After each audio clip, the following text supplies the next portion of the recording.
What's up? What's up, ladies and gentlemen? Good family, good people. Greetings, greetings. It's Wednesday. You know what that means? It's the Great Black Detox TV, Great Black Detox Clinic. It's the show. It's the Q&A. It's the call to action. It's the platform where you good people get to ask questions to the people back here, the Great Black Detox. You're shooting Mr. Breaks here at the minute. We're just waiting for Dr. Amsu, who's doing some last minute paperwork, trying to help a client, a patient, a customer out. Just kind of ran over a little bit late. So let's open up the call. We don't want to keep you guys hanging for too long. And let's go ahead and open it up. So listen, once again, welcome to everyone. Now, listen, I need you guys to unmute your cameras. We're going to have a conversation whilst we're waiting for Dr. Amsu. I see we've got a bunch of people on. Who do I see? Jacqueline, Lana BBB is on. We know you've got the Bell sisters on. Marva, Tiffany. I'm sure I saw an Edwin. Did I see an Edwin? I'm sure I saw an Edwin. I see a Tiffany.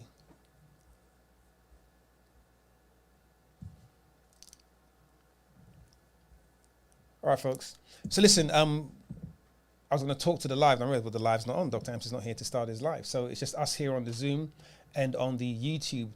And for those of you that obviously know, the Great Black Detox YouTube channel has been up and running for a little while. I've got a whole bunch of content on there. You do get the recordings of these lives on the YouTube. Basically within minutes after the shows are finished, you can get the lives on YouTube. And then you find some other content on there as well. So if you have people that maybe can't access the Zoom for any reason, they can always go to the YouTube, and really most people around the world can get on YouTube, right? So we're on YouTube simulcasting live. There's a few seconds delay, but for the most part. You can ask questions as well in the YouTube. There's a chat session in YouTube. So if you have people that are on there want to ask questions, they can do. But of course, there's a chat in the Zoom. If you haven't been on here before, you want to ask a question. If you scroll down to the bottom of the screen, there's a participation button. Click on that. And there's a feature there to raise your hand to let us know that you have a question. Otherwise, you can join the chat, which I've just done. And you can let us know that you have questions in the chat as well. And we shall endeavor to get to all of your questions, answer them. But as it is right now, okay, I see Edwin's unmute his camera. Everyone's shy. And all the UK people always excusing that, it's late. They've got the curlers in the hair. They've got the scarves, the double blankets. They're getting wrapped up for bed. Now, it's been a little bit cold out here. We're in Hotlanta. Today's actually not too bad, but the last few days we've had some sub-zero. We had some freezing weather. We had quite a lot of snow, but it didn't settle because the ground was quite wet. If you don't know, some of the southern states, we have these, I guess it's an equivalent of a nor'easter. You know what a nor'easter is, Wajah? Up in the northeast, you have these nor'easter, which is like a cold snap that comes through, and it's like bitterly cold. For some reason, we have that, once or twice a year down here in the south, and it's just amazing. It'll be, nice weather one day, then the next ice storm, the roads are crazy, people are sliding off the roads are closed. I'm sure you've all seen the snowpocalypse that happened a couple of years ago. So we were kind of fearing the worst, but that didn't happen, so we didn't turn into the UK, so we're still safe. So Edwin, I see you're eager, man. You're like up against your camera, like I'm waiting, man. I'm trying to get in, Oh, can you hear me? We can hear you loud and clear, mate. How you doing? How you doing? I'm doing good. Excellent, excellent. Where you dialing in from, Edwin? Tampa, Florida. Okay. Oh, you're in the real warm weather. You get that UVB all year round, right? Yeah. Well, Tampa's a little bit further north, right? So you're near St. Pete, Clearwater, and all that lot, right? From west, yeah. Yeah, the Keys and all the rest of it. So what brings you to the clinic today? Have you been on before? Forgive me if you have. I don't know. This is my first time. It's your first time. And yeah. What makes you join today? Well, I want to be more informed and questions on certain matters of health. Right. Yeah, your line's breaking up a little bit. We can see you quite well, but for some reason you're when you speak, it's breaking up. Okay. I'm not sure. Can you hear me better now? Yes, we can. Okay. So you were saying you had some questions, general questions on health? Yeah, health. Yeah. Okay. I don't know. Are we starting with questions right now, or I'm not sure how the format works. No problem. No problem. Well, usually Dr. Amsu's here, and we chat a lot of nonsense for about 10, 15 minutes, and then we get into questions, and he gets in a soapbox about COVID, and okay. I try and bring it down and bring it back down to earth, and then he goes back on his soapbox, and then we open up for questions. But he's like I say, he's otherwise engaged. He will be coming soon So I was going to just hear from you guys, see how you guys are doing, see how you guys are feeling, how any testimonies, any questions, comments, concerns, generally, or we can take questions. I can take notes, and we have other people on the call that can answer questions too. So I'm currently doing the detox right now. Okay. The Black Detox. The 14, I'm the on 14 day. Yeah, the 14 days. I'm on day 5 right now. Congratulations, good. Good, yeah. So you know, I thought I thought I was going to experience more bowel movement, but I didn't. I don't know if it's later on the process, but I did. You know, the first 2 days was kind of tough because I was really hungry. Yeah. But after like the third day, you know, it just become normal not eating. Right. You know, yeah. You kind of get used to it, and again, you know, the water's keeping you hydrated. You're getting your electrolytes with the structured water and the coconut water, and the supplements are giving your body the nutrients they need. So your brain is energized. Right. You're able to stay cognizant, and you know, we talk all the time about the amount of nutrients, you know, bioavailable nutrients you actually get from a lot of food we eat these days. You know, a lot of the food is as big as the burger might be. You know, you may walk away. They'll tell you get, you know, so many calories. But out of that, you know, burger, how many nutrients are actually going to cells that, you know, giving you energy or giving your body the nutrients that it needs, and how much of it is going to fat, how much of it is getting stored as white adipose tissue, right? And so the supplements give you the nutrients that your brain needs, and also it fuels the cells to help your cells carry those nutrients to where they're needed, right? And so relate to the bowel movements. Now, here's the interesting thing, and it's funny how you know, I think there are a lot of fasts out there that the supplements have sort of a laxative effect, right? And you know, there's a couple of very famous ones where basically you got to stay at home by the toilet when you're doing this detox. All they're doing is just constantly causing that laxative effect and pulling stuff from your bowels, right? That's not what this is. We encourage people to carry out their daily routine. Just drink the water, substituting food for the waters. Now, you're not eating any solid food, right? So the only marginal things you're metabolizing is whichever, you know, supplement, glycerin and herbs you swallow. And it's a very minuscule amount, and your kidney and liver will deal with most of that. So you're not eating any solid food. You're not eating that, you know, 2-3 pounds of potato and meat and pulp as you might do typically with your diet. You don't have anything to digest. Your body doesn't have anything to process. So after 1 or 2 days, you've had the bowel movements you're going to have. Now, what we tell people is that some people have a fair amount of stored, let's say, red meat in their bowels, and that may take a while because, as we know, it can take years for red meat to fully digest, fully pass through the body. Some of it never really fully digests, especially the parts of it that aren't really food, right? They're processed. And so after the first couple of days, some people maybe 2 or 3 days, your bowel movements will diminish because there's nothing literally in your system to be processed for excrement, you know? And some people experience it a little bit later on again because they may have some stored up or backed up feces and food matter or waste matter in their colon and in their intestines. So you may experience a little bit moving forward, but yeah, for the most part, yeah, you haven't eaten. When was the last time you had a solid meal? 6 days ago, right? Yes. Yeah. So it's perfectly normal. It's not constipation, you know. Now, not saying you couldn't have potentially constipation. You could potentially have constipation because of something that may be backed up in there. But typically, if you're on a water fast, after the first few days, you would have expelled anything that was in the colon in the bowels. How do the toxin get out your body then if you're not going to the bathroom? That's a great question. So you have to remember that we expel toxins in many ways from the body, right? It's not just through defecation. It's through urine, it's through sweat, it's through your skin, it's through other bodily fluids, right? And so the most efficient way, of course, is excrement. But remember, that's only going to work for the parts of the food that your body can metabolize and digest and pass through. For the things that your body doesn't know how to fully metabolize and digest and process, it's going to store. And that's what's going into your white adipose tissue. That's what's going into the love handles and the tires around the waist. And it's some of the toxins and poisons that are going around your joints and around your internal organs. So they were never going to be defecated out anyway. And so what these herbs do is we energize the cells, okay, that go in. And when you, and remember as well, you're on this detox and you're on day 5, 6, so you're probably in ketosis. So what happens? Are you working out? No, I'm not. Okay, so if you got the manual and read the manual, we recommend that you work out. Why? Because when you work out, you are now encouraging your body to burn, okay, and you're going to pull from those toxic fat stores.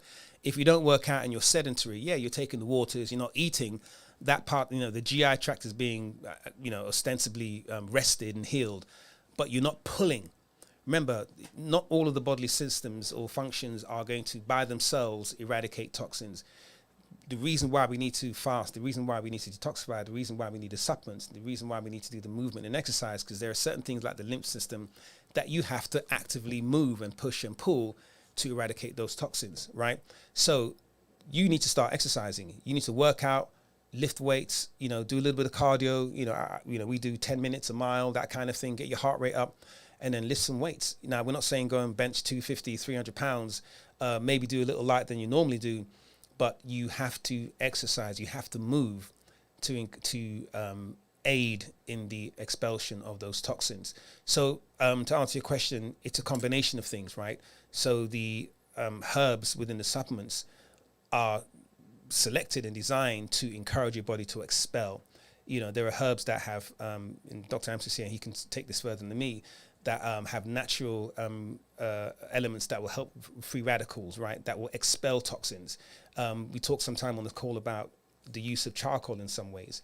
There are certain elements in nature that pull, okay? So that's what's happening with the supplements, is that it's pulling toxins out of your body. But you have to move. If you don't move your lymphatic system, it won't move itself. Okay, I wasn't sure if I could work out vigorously because I'm not eating, so I didn't want to exert my body. Yeah. Because I wasn't eating, so that's why I didn't work. It's a common misconception. It's actually a very sensible question to ask. We've been taught to focus. Dr. Amsu pulled up on food, right? And there's been no teaching in our lives generally that teaches you that you can do XYZ on an empty stomach or XYZ without food. We are being groomed to eat not just one meal a day, but 3, 4, 5 meals, plus the snacks and liquor and alcohol and smoke, right? So we just don't see a world without food. But absolutely, not only can you exercise and be fully animated as you are on day 6 without eating food, you can absolutely do exercise as well. And we encourage it. Again, and on that note, I'll introduce Dr. Amsi. What's up, brother? I was telling that you were helping a client. Right on time. I was telling you were helping a client out, and with you're so kind-hearted that you took time out when you're supposed to be on the call to help someone else. I was helping people cross the street, old ladies to cross the street. You have literally never done that in your life. I started today, my friend. I started today. But anyway, so we got Edwin on, and he's on day 5, day 6 of the Detox 14. He has some questions. We talked about bowel movements, and now he's asking about how do the supplements aid the body in pulling toxins out of the body. Oh, sorry, and the other part of the questions, and correct me if I'm wrong, is how are the toxins expelled from the body if you're not defecating, right? And I was explaining how all the other systems that are... All right, yeah, so there are 4 main ways of detoxification, right? Defecation, urination, perspiration, and respiration, right? So when you breathe out, you're actually expelling toxins. When you sweat, you're expelling toxins. When you urinate, you're expelling toxins, right? So we have different channels, different platforms to perform the task of removing toxins from the body, right? Which is why, there are some people who have body odors, right? Which are a result of,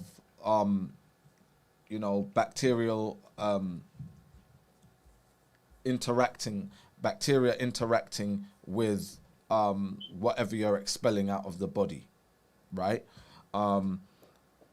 Also, flatulence is another way, which is, which we can kind of loosely say that it's defecation / respiration, right? A mixture of the two. We get rid of toxins in the form of gases through flatulence, which is like during the night when we're sleeping. That's when we fart the most, right? Or when when we defecate in the morning, that, you know, we're releasing gases and waste. But when you're not eating anything, you know, it's most common that people are not defecating during that time. But you are urinating, you are sweating, you are breathing, so your toxins are coming out that way. And the definition of food has changed over time, right? So food is basically, the original definition of food was nourishment or nutrients to the body, right? How we take in nutrients to the body by eating, right? Now that definition has changed, where it's stuff we eat, whether it's full of nourishment, nutrients, or if it's full of toxins, it is classed as food. So that's why we have this terminology: good food, bad food, or fast food, and whatever, right? Stuff that we put in our mouth and we ingest, we digest, right? That's the new definition for it. But it's supposed to be nutrients, how we get our nourishment, how our body gets resources for it to perform its tasks, right? For systems to perform their tasks. So when we tell people to eliminate food for 14 days, stop eating for 14 days, is to eliminate all the toxins that you're eating, to give your digestive system and your microbiome a chance to neutralize itself, right? Where you're resetting, where you're not putting anything into the digestive tract, but you are getting food by way of the supplements, by way of the structured water and, you know, the coconut water, and that your body is still getting nutrients, right, for the resources for your body. All right. So this is why people can go, you know, we've had so many people do for 14 days and then they say, can I go another 14? Can I go up to 30 days? Can I go to 45 days? And it's like, yeah. Especially, you know, and the people who actually find it easiest to do this fast, to do a liquid fast or whatever, are people who are overweight and obese, because they have reserves, they have savings, they got money in the bank. Question: is there any nutrition values I'm going to be missing out, like as far as protein, if I go longer than 14 days? No, because you have I don't mean to call anybody out, but you got a little bit of reserves there, my friend. You got a bit of reserves.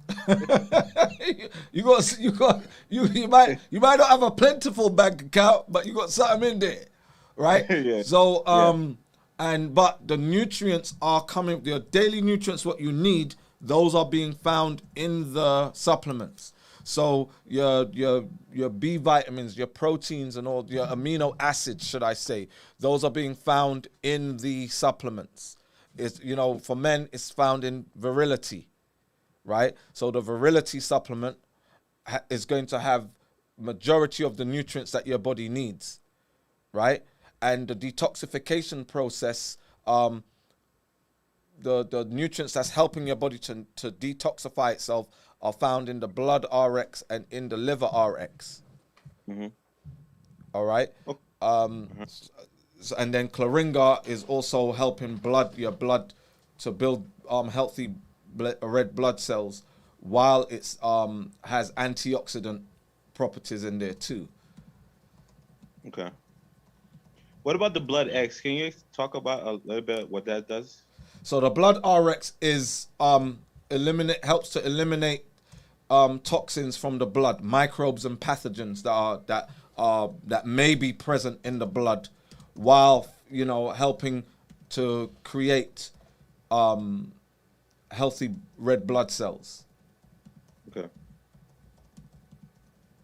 And it also helps to clean out the blood vessels as well.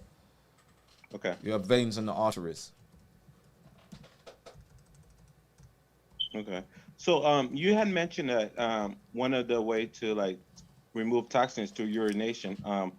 I had like mentioned to you before, I'm currently on dialysis right now. So it's like is it still going through the dialysis, the toxin, or how does that work with the I mean, dialysis? your dialysis is basically to help you filter out toxins and to purify your blood, right? And Right. it's an aid for kidney.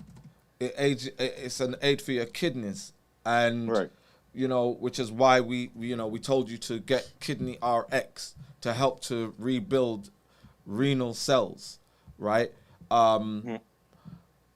And basically, your dialysis is doing a job that your kidneys would normally do. Right.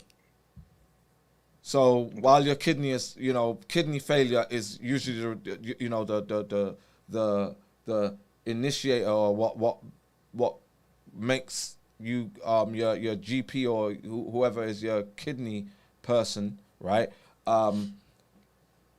Let you know, all right, you need aid. You need an apparatus to help do what your kidneys should be doing. So until your kidneys get back up to speed, and they tell people that your kidneys are hard to repair. They are hard to repair, but it's not impossible to regenerate functioning renal cells. Right. But it's important at the same time that what has caused kidney failure, that the root cause of that is basically rooted out. Well, the cause of it was I have KPD, polycystic kidney disease. Right. And I have a question on that. They say that is like, because from my understanding, they say that that's hereditary. So No. is that true, or is that just No, something that's not true. What it is that your body. All right. So when we ingest toxins, our bodies, as different human beings, are programmed, right? Are coded to deal with toxins in different ways. So the genes that are switched on for you meant that toxins, because the toxins are the root cause. Polycystic kidney disease, right, is not hereditary. You have genes that mean that you are more at risk of that if you put toxins in, certain specific toxins into your body. So it's the toxins that are at fault, not your genetics. It ain't like you're going about your business and you are doing everything heavenly, angelically doing everything, eating correctly. And it's like, well, no matter what you do, you're going to get, polycystic kidney disease. No. So our genetics and epigenetics may put us at higher risk because of the way how we metabolize and the way how we process, and what where weaknesses are, where there are genes switched on which routes toxins to this particular area, but there is no gene for any illness like and polycystic kidney disease is caused by these toxins that are causing an inflammatory response. Cysts are a type of inflammation. Okay, because like my mom did have it and her dad did have it. So that's Because all right, so what's hereditary is you share the same genetic coding, but you all ate the same toxins. Okay. So whatever her dad was eating, whatever your grandfather was eating, she ate that, and you ate that. And it doesn't agree with your family lineage. It doesn't agree with it. Okay. And your family have a way how it expresses, toxins, the metabolism of toxins. And unfortunately, it's with the kidneys. Okay. So, like when I got examined, they mentioned that I got cysts in the kidney. Right. So is that developed through what I was eating and stuff like that, or absolutely? Because you're not gonna develop cysts. In order to build any substance in this world, you need ingredients.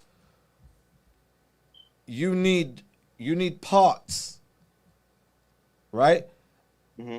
So in this case, the parts were the chemicals in the toxins. So you're not going to create a cyst out, and a cyst is not going to come out of nowhere. Okay. It needs source, you know. Okay. Fuel.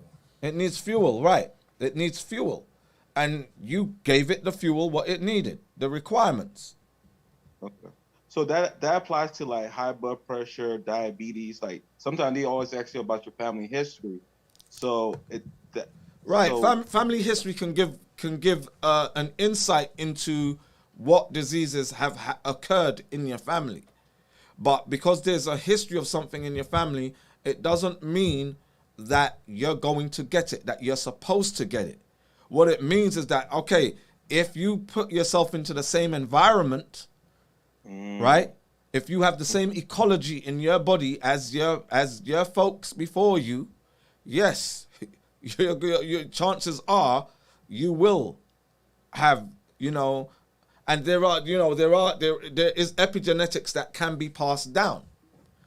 So somebody in your family has weakened kidney, they can pass on a weakened kidney gene to you. Correct. Okay. But it does not mean that you cannot strengthen your kidney genes during your lifetime to pass down to your offspring.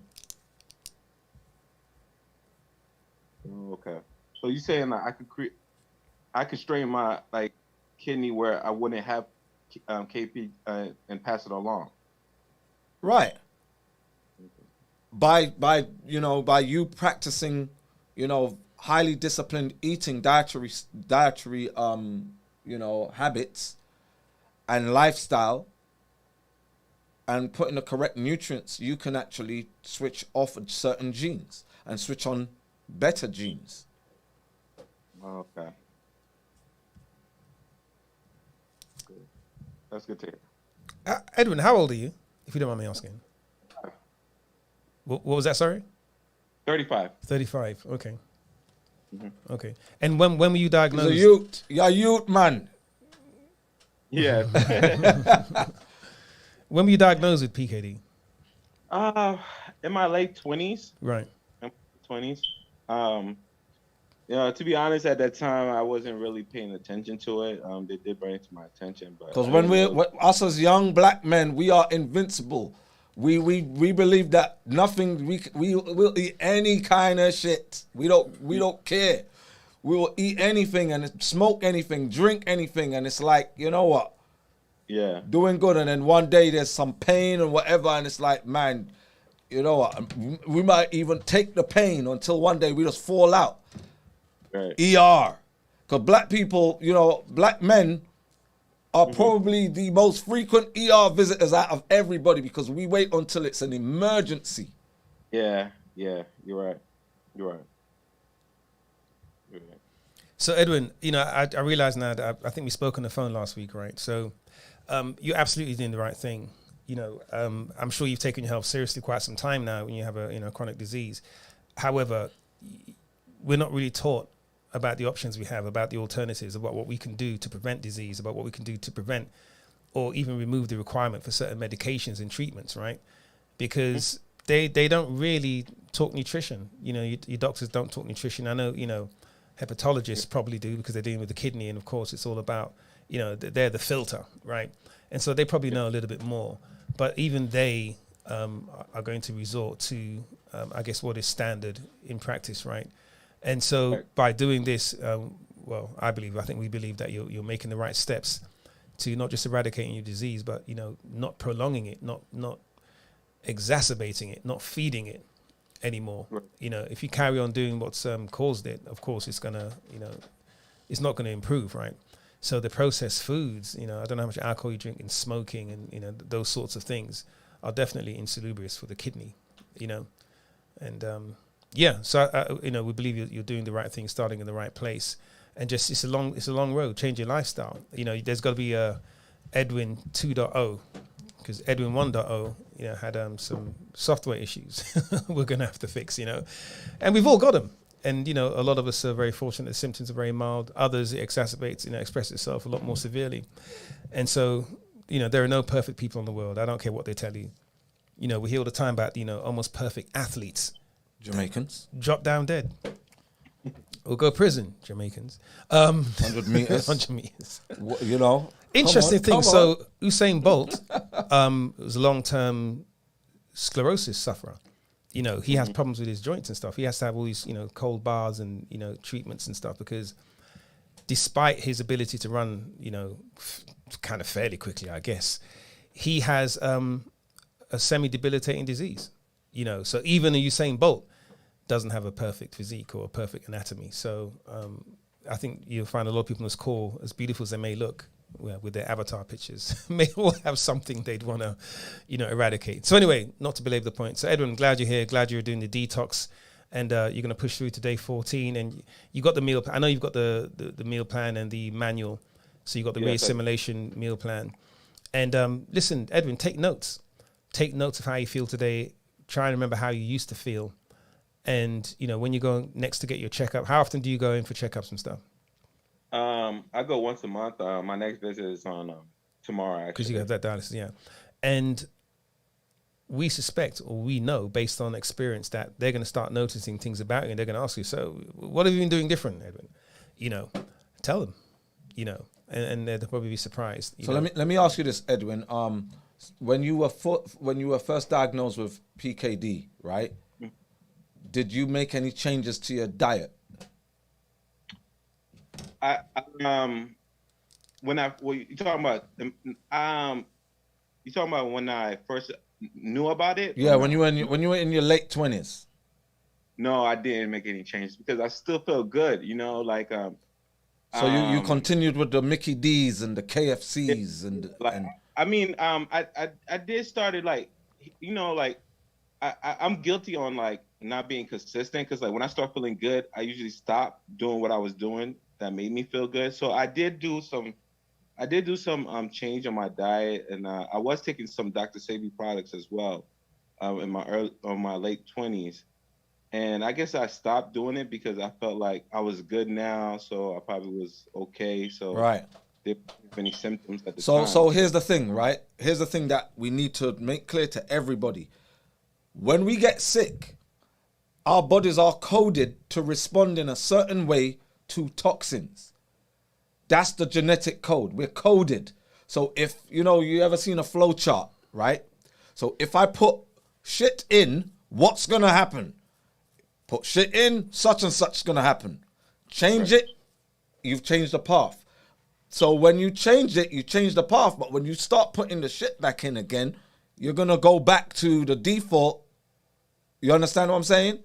So, and a lot of people make that mistake like, well, I ain't got that no more.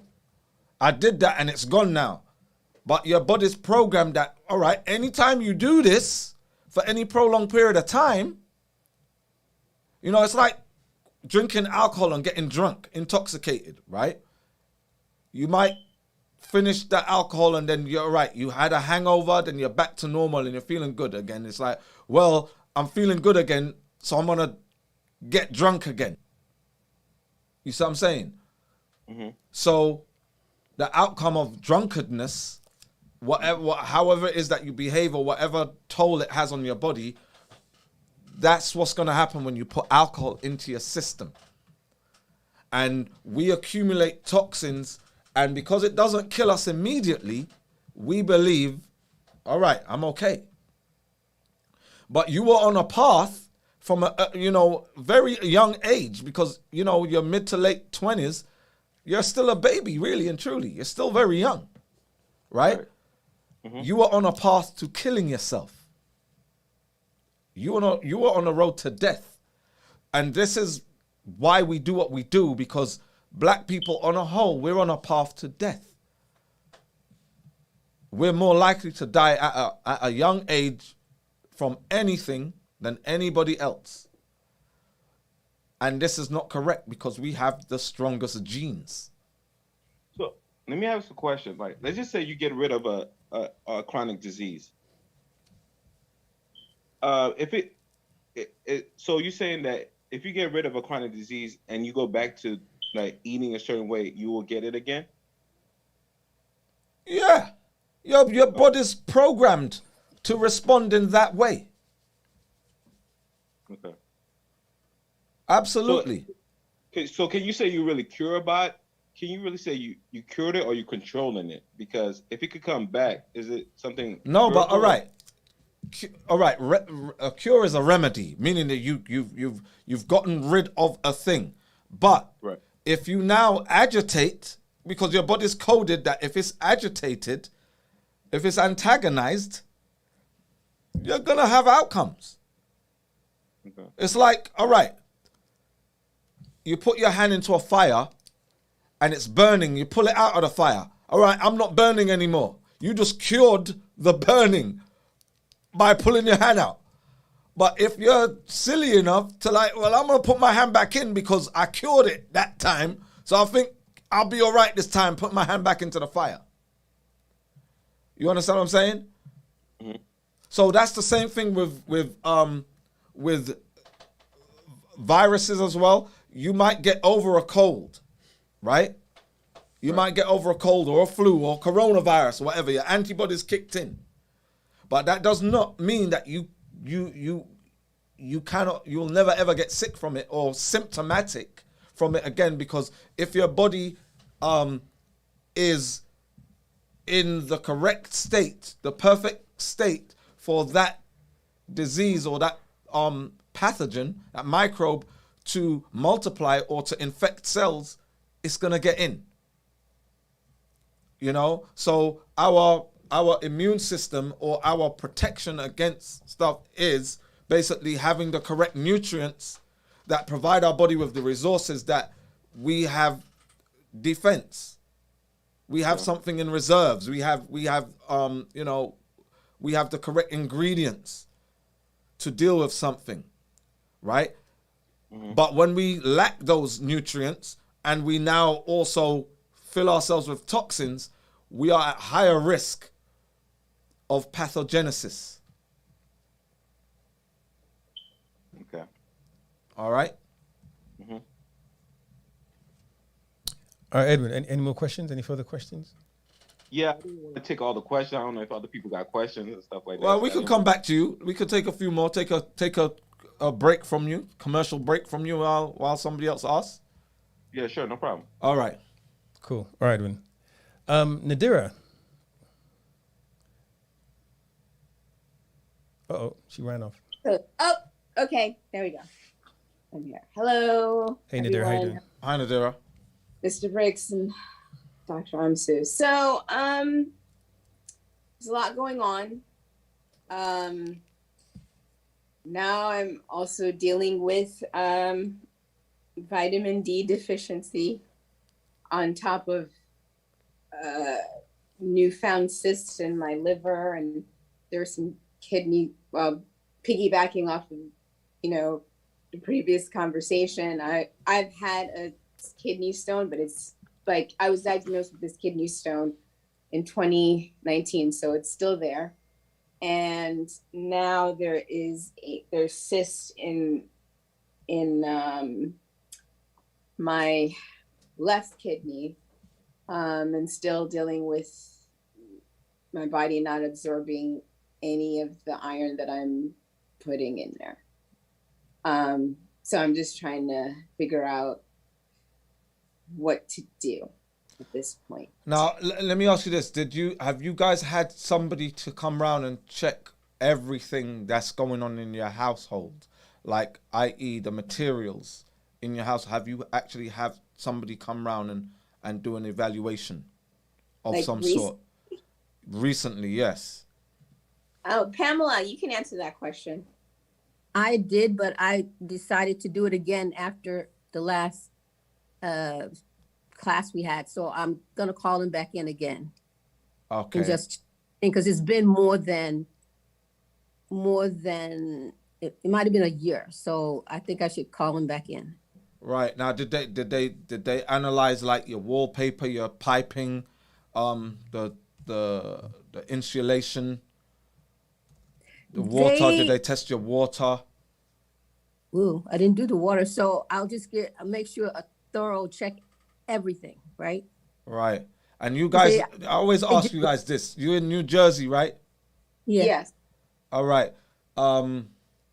So I don't know how good the water is there, but you know, you bathe in the water, you shower in the water, do whatever, and you know, it absorbs into the skin. If it absorbs into the skin, it's getting into your bloodstream, and that's one of the things that why regular detoxification is important as well, because of, you know, the accumulation of toxins that get into our systems through the water, right? So especially when you own your own home, get water filters. Okay. You need to get water filtration systems in that you're taking the arsenic out, you're taking, you know, the leads, all the heavy metals and that, as well as all the, you know, the recycling of all, you know. It's scary to think about all the people that are, you know, that vomit and urinate and defecate, and, you know, that the water purification system is adding chemicals to it and it recycles. So all the, you know, stuff that people put down their sinks, right? So there's the sewage system, and then there's the you know, the what's the other system? The other water system, what's it called? You have the sewage, and you have what cycles around from tap and I forget what whatnot. to call it, but it's waste and water, isn't it? It's So it's the water system, right? Your water system, it's supposed to be separated from the sewage system, but people urinate, defecate, vomit, all kinds of stuff. What they put down into the, you know, all the bacteria that comes from the dirty dishes and everything like that goes into the water system. Because drinking water, there isn't a separate system for drinking water than there is for, you know, water that you wash your clothes in, or that you flush down the sink or whatever. All right. So if you can imagine the amount of drugs and, you know, blasphemies that are put into the water system that are recycled. So when you own your own home, you know, filters, you know, you need a filtration system, a powerful filtration system. You know, and I'm just trying to rule out, you know, there might be stuff in the air, because New Jersey is not known for its clean air. No, it's not. It is not at all. Well, I'm just trying to figure out how to counteract a lot of things, because, you know, I was also thinking about, I don't know if you're familiar with intermittent hypoxia training, maybe like tricking my body into thinking it has less oxygen so it'll perform better. I was trying to come up with some other options other than just, you know, it being my diet, because I've stuck with it. But as I know, and as I've been listening to all of the clinics, is like everybody's body functions differently when it's inflamed. Mm-hmm. So clearly mine kind of goes haywire when it gets inflamed, but I can always lose weight. Like, that's the one thing that has not been disrupted, is the weight loss. But everything else has kind of gone to shit. If Right. That's the only way I can say it. I mean, and you have to give you do have to give it time as well, because it's also the speed at which recovery takes place. That's where people are different as well. It's like the recovery rate, right? So there's the detoxification and then the actual healing. Yeah. So your body has to be, you know, the first stage in healing is detoxification, to remove toxins. Whatever are the culprits of the condition, we have to remove those. And then now your body can start to repair itself. Now it can receive all the nutrients that it requires, all the resources that it requires to start to repair itself. But, you know, sometimes there's hidden toxins, pollutants, and what have you that are, you know, at the root cause of a lot of issues that we may not be cognizant of at the time, you know. So give it time though, you know, because your body might be very slowly making recovery. Even with cysts growing in other places that Well, weren't there. I mean, with cysts growing, it's there's something, you know, whenever there's cysts in that rear of their head, there's something that you're ingesting somewhere that is causing this problem, because your cysts are they don't come out of nowhere. Right. Oh, so the other part to this is, you know, so my doctors seem to think if the fibroids get removed, that all of these symptoms will go away, because they're very concerned at this point, because it's just they're continuing to grow, as well as my hemoglobin continues to decrease. Right. I mean, all I can tell you is this, is that you have to make a decision that's best for you, for your situation, right? Now, the whole dietary changes, those are advantages that you have, that you're no longer putting processed stuff into your body, and I'm glad that you are, you know, you are gung-ho on that you are like, you know, I'm militant about that. I'm going to stay on that. The nutrients that you're getting from the supplements, those are good.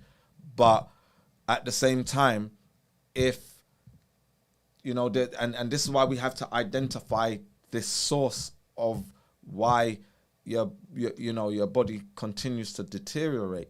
Because like I said to you, you know, and I say this all the time, you're an anomaly because it's you know, and you say that you feel great about certain things. You feel good at certain times of the month, and it's at a specific time of the month where it all falls apart when you're going, especially when you're starting your cycle or whatever.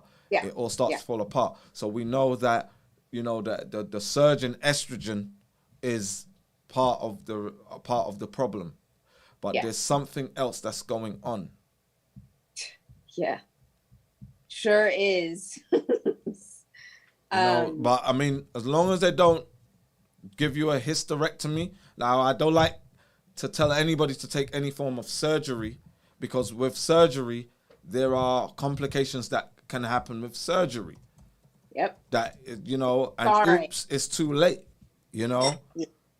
Yeah. You know, there are horror stories out there. So they're saying to you, all right, if you go through with this myomectomy, that will correct all your problems. We believe, you know, let them break down to you how, by the removal of the fibroids, how it's now going to mean, you know, no more cysts in your kidneys. You know, that it's going to mean that your hemoglobin is going to increase.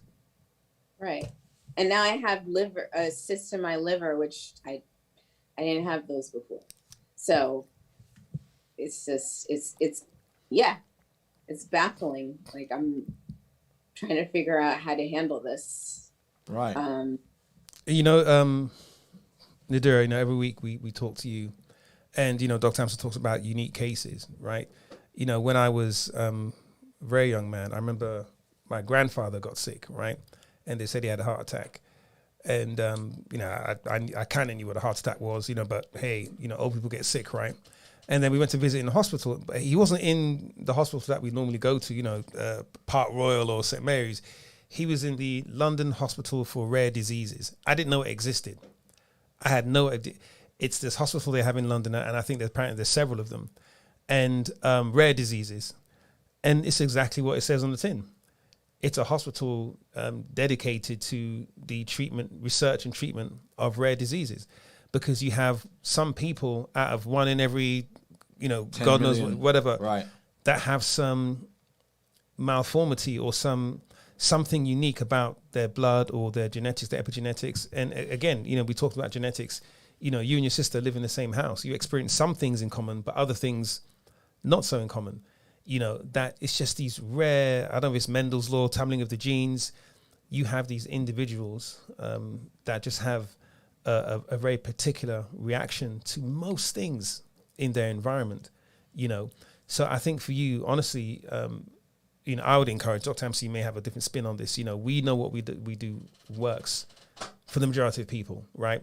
Some people need additional consultation. You know, you need some very deep diagnostic work. You know, we don't do diagnostic work, obviously. I know you've gone for blood work and so many different things. You may need to get diagnosed. Yeah, I know you talked to us about it quite a bit. You may need some additional advice from people maybe outside of the traditional or allopathic medicine. They have brilliant devices, but here's the thing: the scan is only good if you know what you're looking for. Okay. Mm-hmm. Whereas, you know, why we deal with TCM and Ayurvedic is because they're looking for different things. So they see different things. So you can go to an allopathic doctor, they will do a checkup and they'll tell you, oh, you know, you've got XYZ, you know, take these for 30 days. Mm-hmm. You go to a naturopathic doctor, they say, hold on, yeah, I see that, but I also see this, this, and this. It's because you're doing this over here.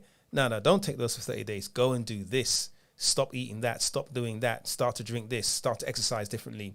And over time, that will heal. So the scan, again, is only as good as the people reading it and you know, what are they looking for? Remember, the people that do scans are trained to look for certain things. It's not that anything they see, they're going to say, all right, I've seen this, you know, the anomaly. I know exactly what it is. They're looking for certain things. That's why they will send you to an oncologist, or they'll send you to a radiologist, or they'll send you somewhere else. They send you to specialists who deal with those particular things. You sound as though you have a rare condition or rare group of conditions that makes you vulnerable to a number of different things. So I think for you need to find people that can do different types of diagnostics on you, especially that you live with your sister and your mum, and you guys are experiencing different things, which means there's something unique to you, Nadira. Now, it could have been a trauma, genetic trauma, can I call it that, to your epigenetics that could have happened in the past, or it could just be your unique genetic makeup. It's like IBS, irritable bowel syndrome, right? You have a family of 5 people. One of them will have celiac disease. One will have IBS, and the other 3 are normal. Same diet, same parents, same household, you know? So are you saying, like, talking about, like, heredity and, like, how the body responds based on what's eaten, you know, mine is its own, like, specific thing. My body is responding to something or a number of things. Let me ask you this, Nadira. Have you been on, throughout your whole life, have you ever been on any medications? I mean, the only medication that I guess, I don't even know if you call that, well, contraception. Oh, I've been on the pill before. Yes, that's a good one. You know, sorry, Dr. Amsi, I know your trail of thought there.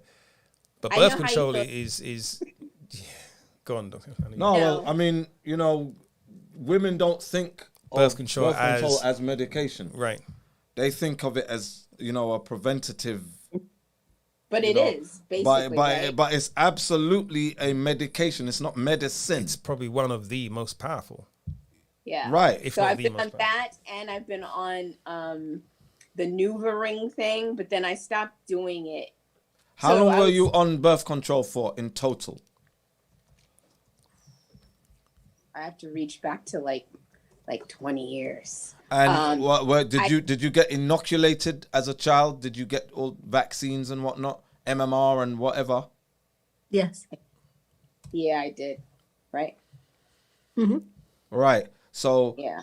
And so all these things that, when you hear about rare breakthrough cases of this and that, or rare side effects, sometimes we have rare side effects that were not documented because maybe they did not rear their heads from what we've taken. So, you know, my frame of mind is always like, all right, like Mikey said, a trauma. Trauma doesn't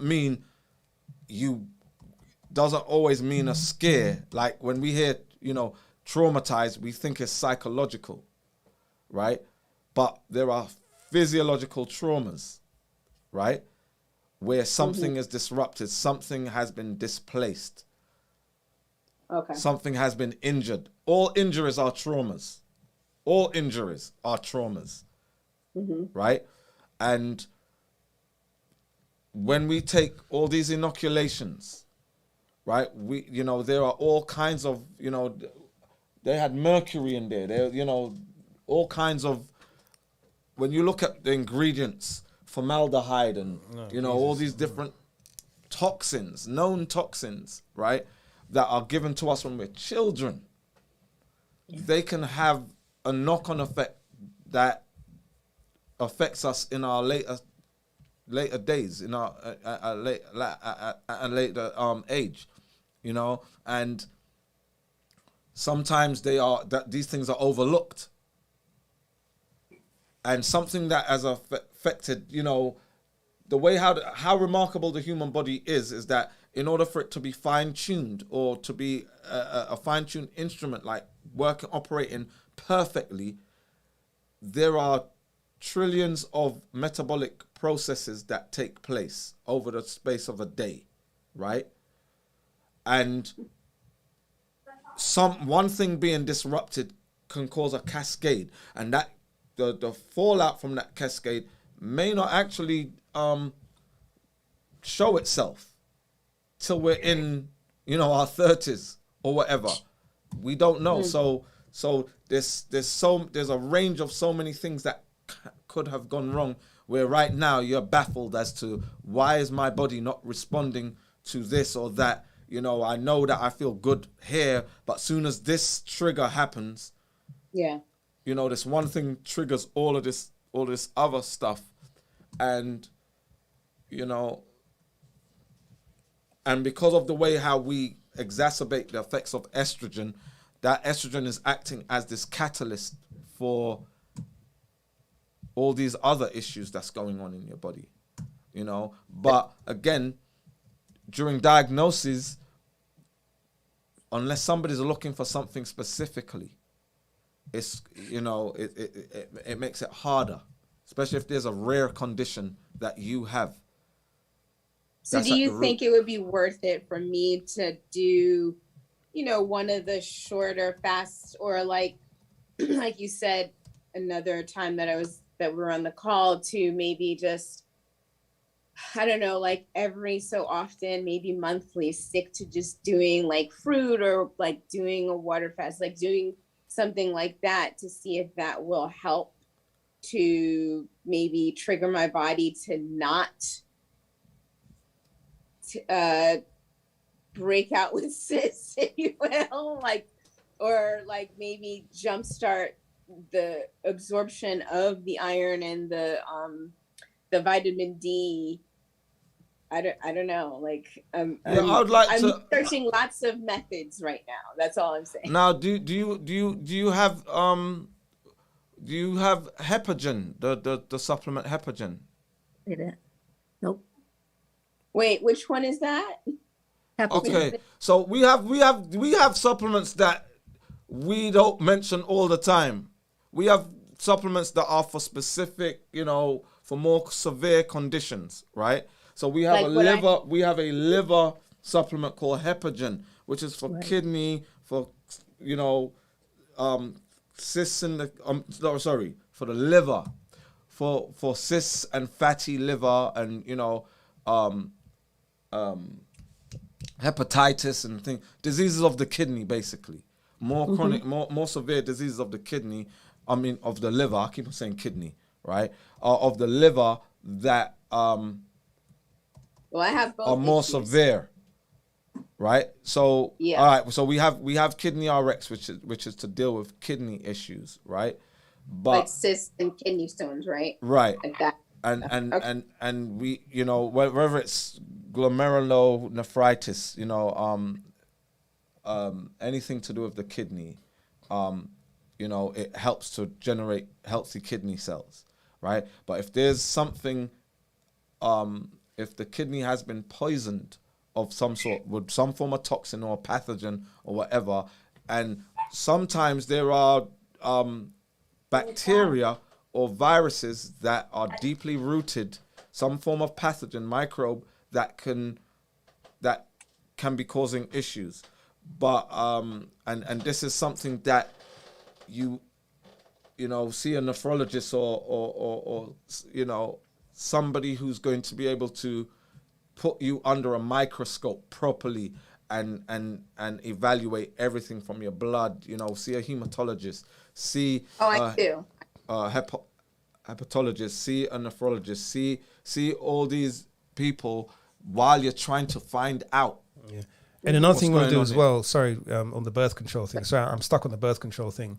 You may want to look at the particular birth control you used, how long you used it, and do some research or get someone to do some research for you as to any side effects reported from any class actions, action lawsuits, right. Any papers that have been written about the long-term use of those particular brands for people of color, black women, or just go and look it up because someone's saying even here in the chat that we know this, it's in the book and we've talked about this. The whole hashtag kill the pill thing was more focused on this than it was birth control. Really, it was more about the long-term effects of birth control and the estrogen dominance and the progesterone that they use that's in the damn thing, right? The long-term effects all the way through to mental health, right? And so, but particular brands, remember, and they can change ingredients and things over time. Remember, doctors, you go and get the prescription, there's a 5-page document telling you what's in it. No one reads that. Let's be real. How many of you read that 5-page thing comes in your, you don't read it, okay? Well, yeah, I know Laverne probably reads them. Pamela reads them, yeah. read everything now. Yeah, now, right? So honestly, just in that as well, just have a look at whichever ones you use, get the brand names, get the years they were made, and just do some research. You could even find... all of us who were born pre-1980, right? All us pre-1980s, we were inhaling asbestos for years. Yeah. We were inhaling lead paints for years. There was stuff where it was all right. It was standard. It was, it passed the, we were in England, so there was the British standard, which is pretty high now, but back then, until X amount of people, got sick with certain things, and you see all this. If you such and such, these commercials come on.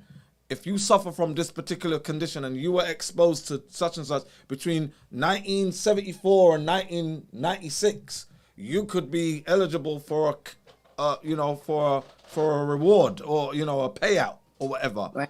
And we sometimes think that, all right, I was on birth control for 3 years, but I'm not on it anymore.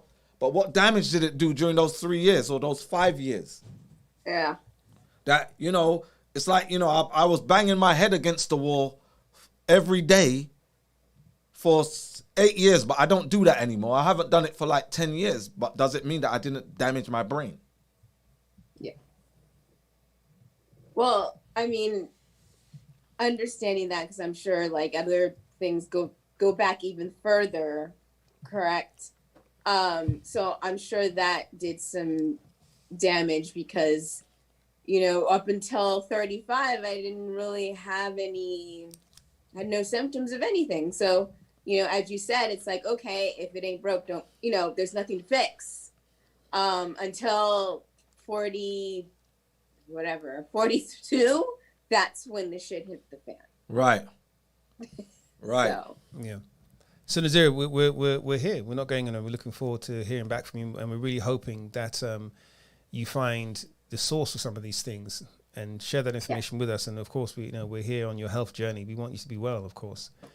Yeah, thank you.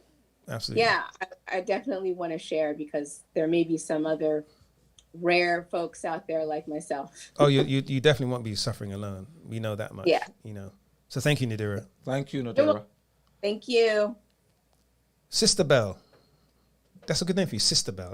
We can make that name up. The Pamela, how are you doing?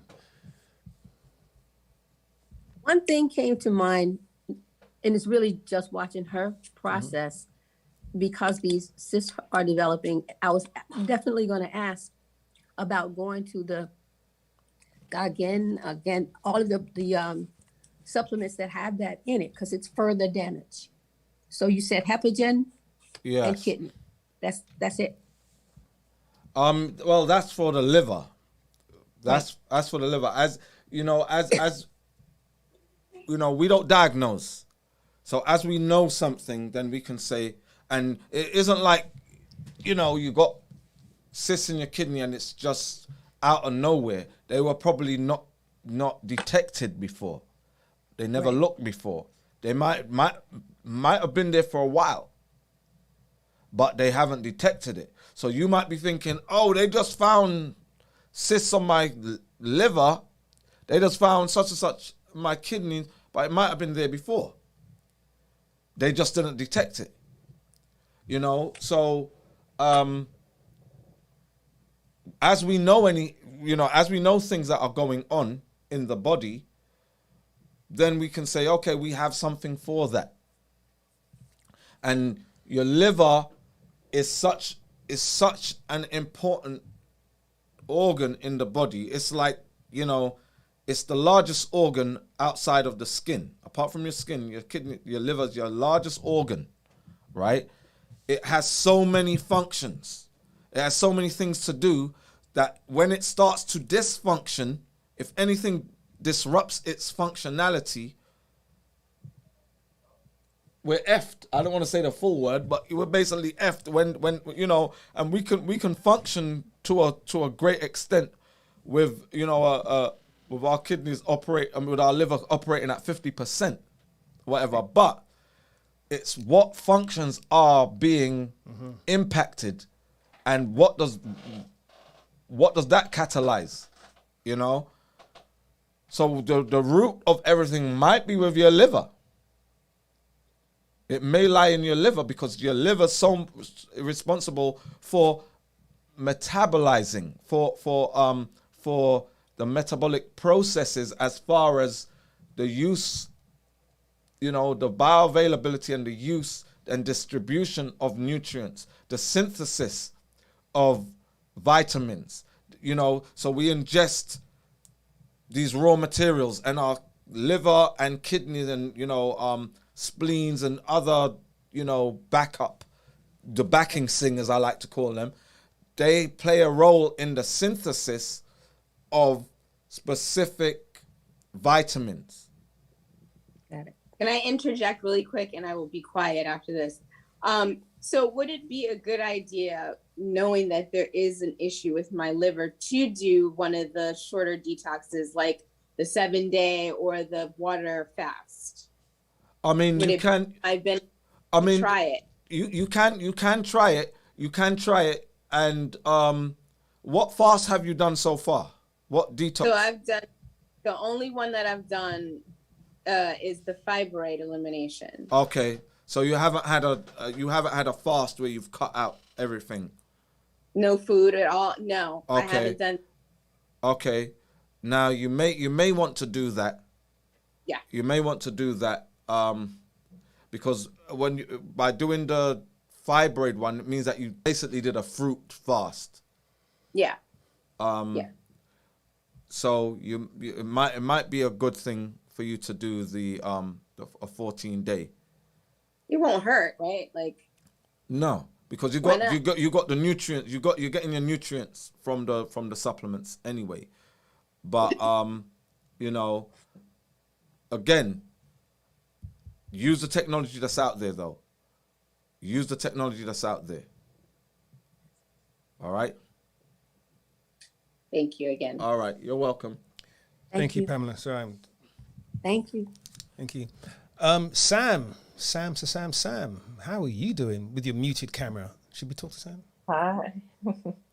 I'm good, thanks. How are you guys? Doing great, Sam. We've been worse.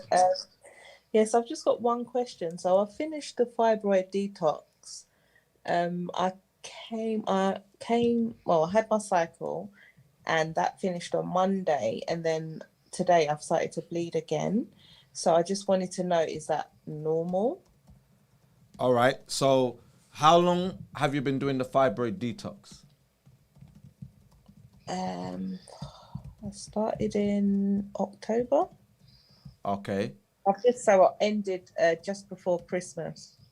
Okay. So the fibroid detox does not end until you get rid of your fibroids. Yeah. It's a continuation. So fibroid detox, the term detox, you're detoxifying, right? And that detoxification is not in 1 month, 2 months, 3 months. It might not be for a year, right? You're constantly detoxifying your body, and you are abstaining from certain substances, and you are eating and ingesting only good substances, those things that are good for you.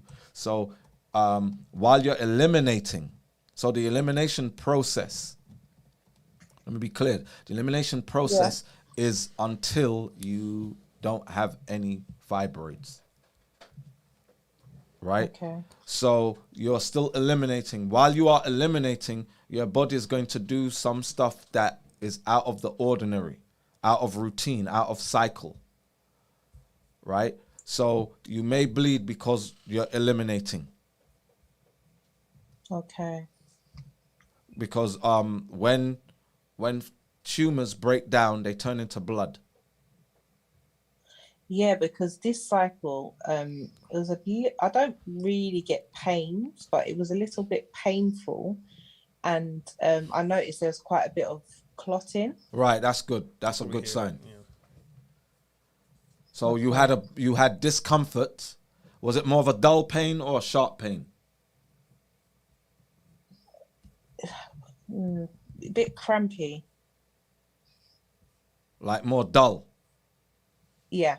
All right, and you've seen more clots, so that's indicative of elimination, Like that your away. fibroids are dissolving.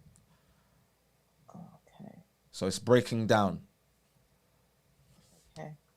So I just keep going. So Yeah. start the detox again. Start from stage 1 or whatever it was.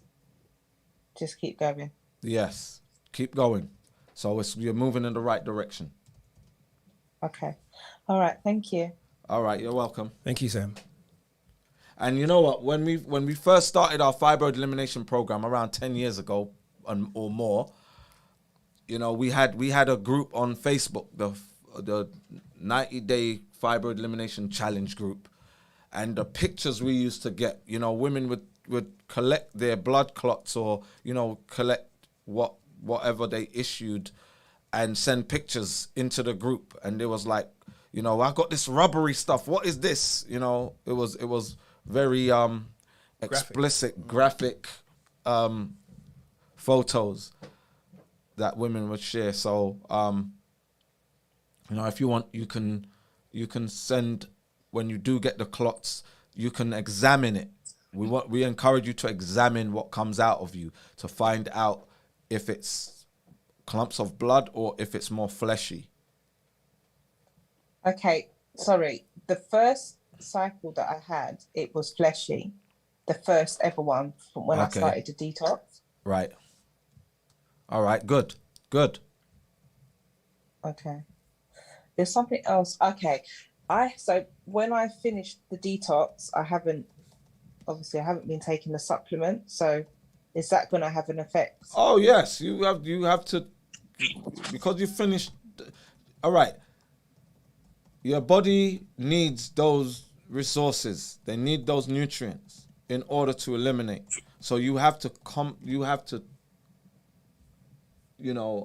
constantly bombard your body with the correct nutrients to get the outcomes that you desire, that you want. So it's just like what Edwin was saying, like, I'm feeling a bit better now, so I'm gonna stop. No, you continue. When it's like you're in a desert and you're thirsty, and somebody gives you a drink of water. It doesn't mean that water's gonna last you forever. You now go back. You need some more water. Water's a nourishment.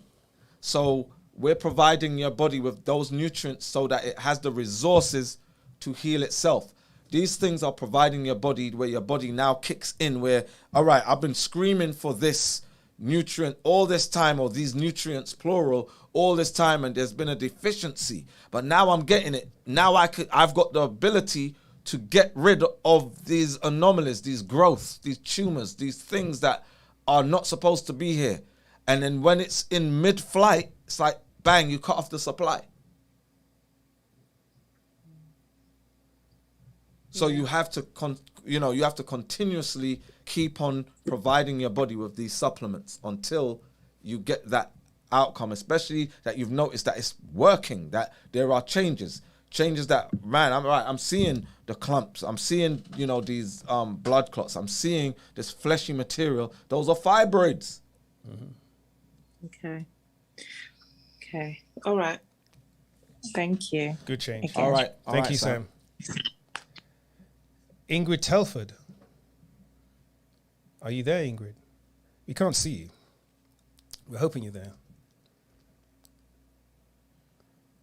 Ingrid.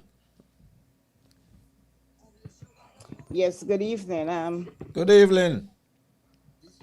Can we see you, Ingrid? Can you unmute your camera? I can I'll wait for palm trees. Here we go. Yeah, I have been taking the diabetes supplement, but I am losing muscle tone and my numbers are going up. Okay. So you've been on the pancreatin. Yeah, the pancreatin. Okay, and what's your diet been like at the same time? It was kind of balanced. All right. When you say it's balanced, explain what you mean by balanced. Were you eating any meat? Yes, I do eat fish, chicken, and beef sometimes. Very rare the beef. Okay. All right. So this is something that we try to explain to everybody. In order for your body to make a change, right, which is why we tell people fast first. So you fast and then you eliminate the culprits of your problem, because the supplements are going to provide your body with nutrients it needs to recover itself. But the nutrients in the supplements are not going to compete totally and properly with toxins that you put into your body. If you have diabetes, right, it means that your body has become into a state of dysfunction, that is in disease state. In order for you to recover from that disease state, you have to cut off the supply of the pathogens, of the toxins. You know, and there's a difference between holistic, alternative, and allopathic medicine. Allopathic medicine teaches us that we can carry on doing the same as long as I'm taking this medication and I see somewhat of an improvement. It doesn't work like that. You have to cut off the supply of the toxins. So the fish, riddled with parasites and mercury and other things, the chicken with whatever's in the chicken, whatever antibiotics, whatever steroids or whatever, actually a question about what's that, in the beef as well, even though it's, and then there's, do you still eat dairy? No, I don't do dairy. Okay. Do you do white rice or bread, wheat bread? Yes, I do. Right. So these are all the things that contribute to diabetes. The starch. These are inflammatory substances that you have to cut them out. So in order for the pancreatin to do what it's supposed to be repairing pancreatic cells and helping to get to get your A1C down, right? To get your blood sugar levels down and all of that. But if you keep on bombarding your body with these substances that cause levels to go up and that causes an inflammatory response where you have immune cells that are attacking your pancreas and killing those beta cells, right? And as you get older, they become less functional. They become more dysfunctional. So the more, for less amount of immune or inflammatory response, it's going to have a greater effect on you as you get older. So it's a turnaround. And we can't stress this enough, that you have to turn around your dietary habits. You can't keep doing the same things. Because all the pancreatin will do is just slow stuff down. If you're, you have to change your dietary habits. It has to be changed. You got anything to add? No. I got a ton of things to add, but there's another question I'm going to segue, because there's a question before we go to Laverne from the chat. Did you have another question? I mean, Me? Yes. No, it's just the body mass that I was losing and the numbers. That's my two questions. So, all right. What supplements do you have? I have the Pancreatin, I have the RX. I bought a 30-day food fast, but the foods are not available now, so I'll wait until the seasons change. I'm in New York. Okay.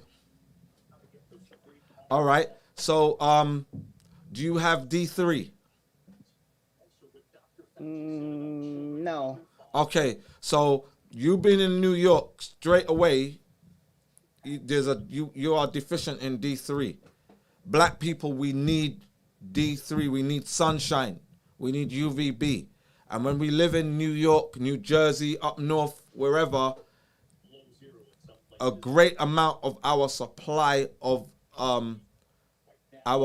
for our immune system and for our bodies to function correctly, that's cut off for 6 months out of the year.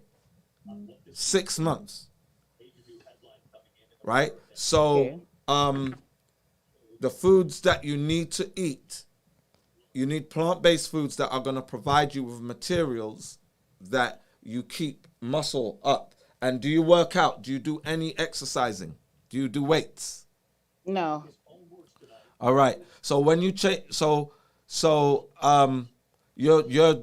you are experiencing atrophy in your muscles.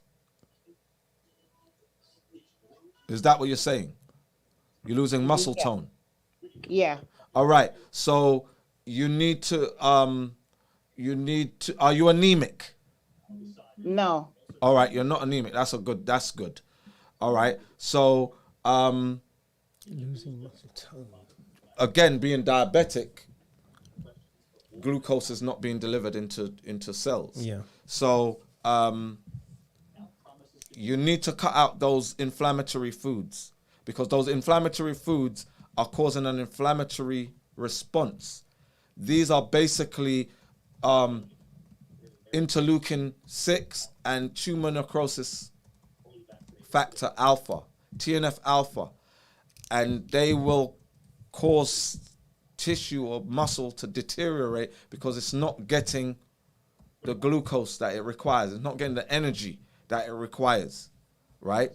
So there are foods that you can eat, but you have to cut off the supply of inflammation that you are giving your body all the time. So we encourage plant-based, because plant-based, you get polyphenols into you, you get, certain antioxidants into you, and, proper medicinal properties into your body, proper nutrients. Your body will respond in the best way forward. But you can't keep on putting the poisons in. The poisons have to stop. If there's anything that anybody takes away from tonight, is that you have to cut off the toxic supply to your bodies. And on that note, I actually want to segue into something. There was a question earlier on I didn't get to in the IG from Erica 1820, and she was saying that she asked the doctor, I think in New York, if they were still recommending keto diets and things like that. because the doctor was telling her that, the fact that there's hormones in meat is a myth. Okay. And she's asking if you have any more information about that. Is it true that there's hormones in meat? And I was just waiting because it's funny. I say, I know it's going to come up. It's a good segue from what Ingrid was talking about. Absolutely. Absolutely. Not only are there hormones in meat, they deliberately and absolutely feed hormones to cows and chickens. And in fact, cows, they put these pellets in the calf's ear, slow release pellets that release hormones, estrogen and progesterone, throughout their lives. It's almost 100% the thing they do, right? In mass produce, in large beef producing states, countries, and farms. Hormones are it. That's where the money is. They fatten up the chickens. They fatten up the cows. There may be a couple farms in New Hampshire somewhere where they're grass feeding them, and if you can get that meat and you desperately have to eat meat, then try and get that meat.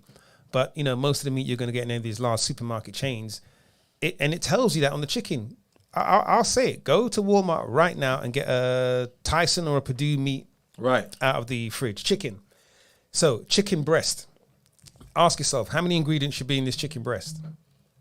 I think there should be one ingredient, chicken, right? Just right now, go to Whole Foods and get a Tyson or a Purdue or Happy Farms chicken and read the back. And you will see calcium chloride, you'll see broth, right? And you will see sodium, and you'll see a number of ingredients. And the one there is called broth. Now, they don't have to tell you what's inside the broth, but broth literally means a mixture of. Okay, so they can put all of these elements and all these hormonal substances in the broth, and by law they don't have to say what's inside the broth.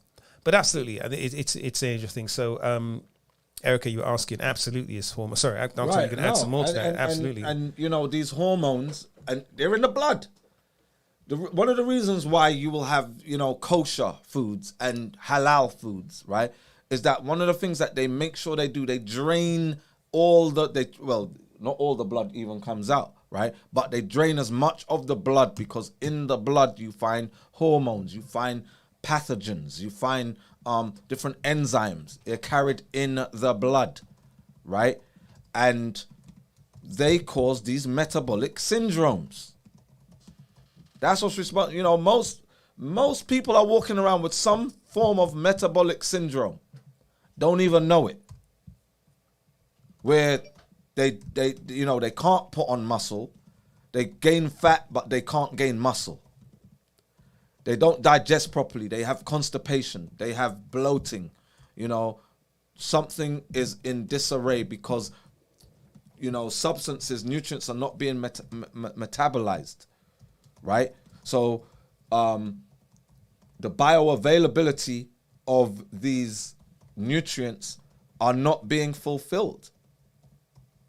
They're not being fulfilled. And it's because of substances that they have in the flesh of these animals.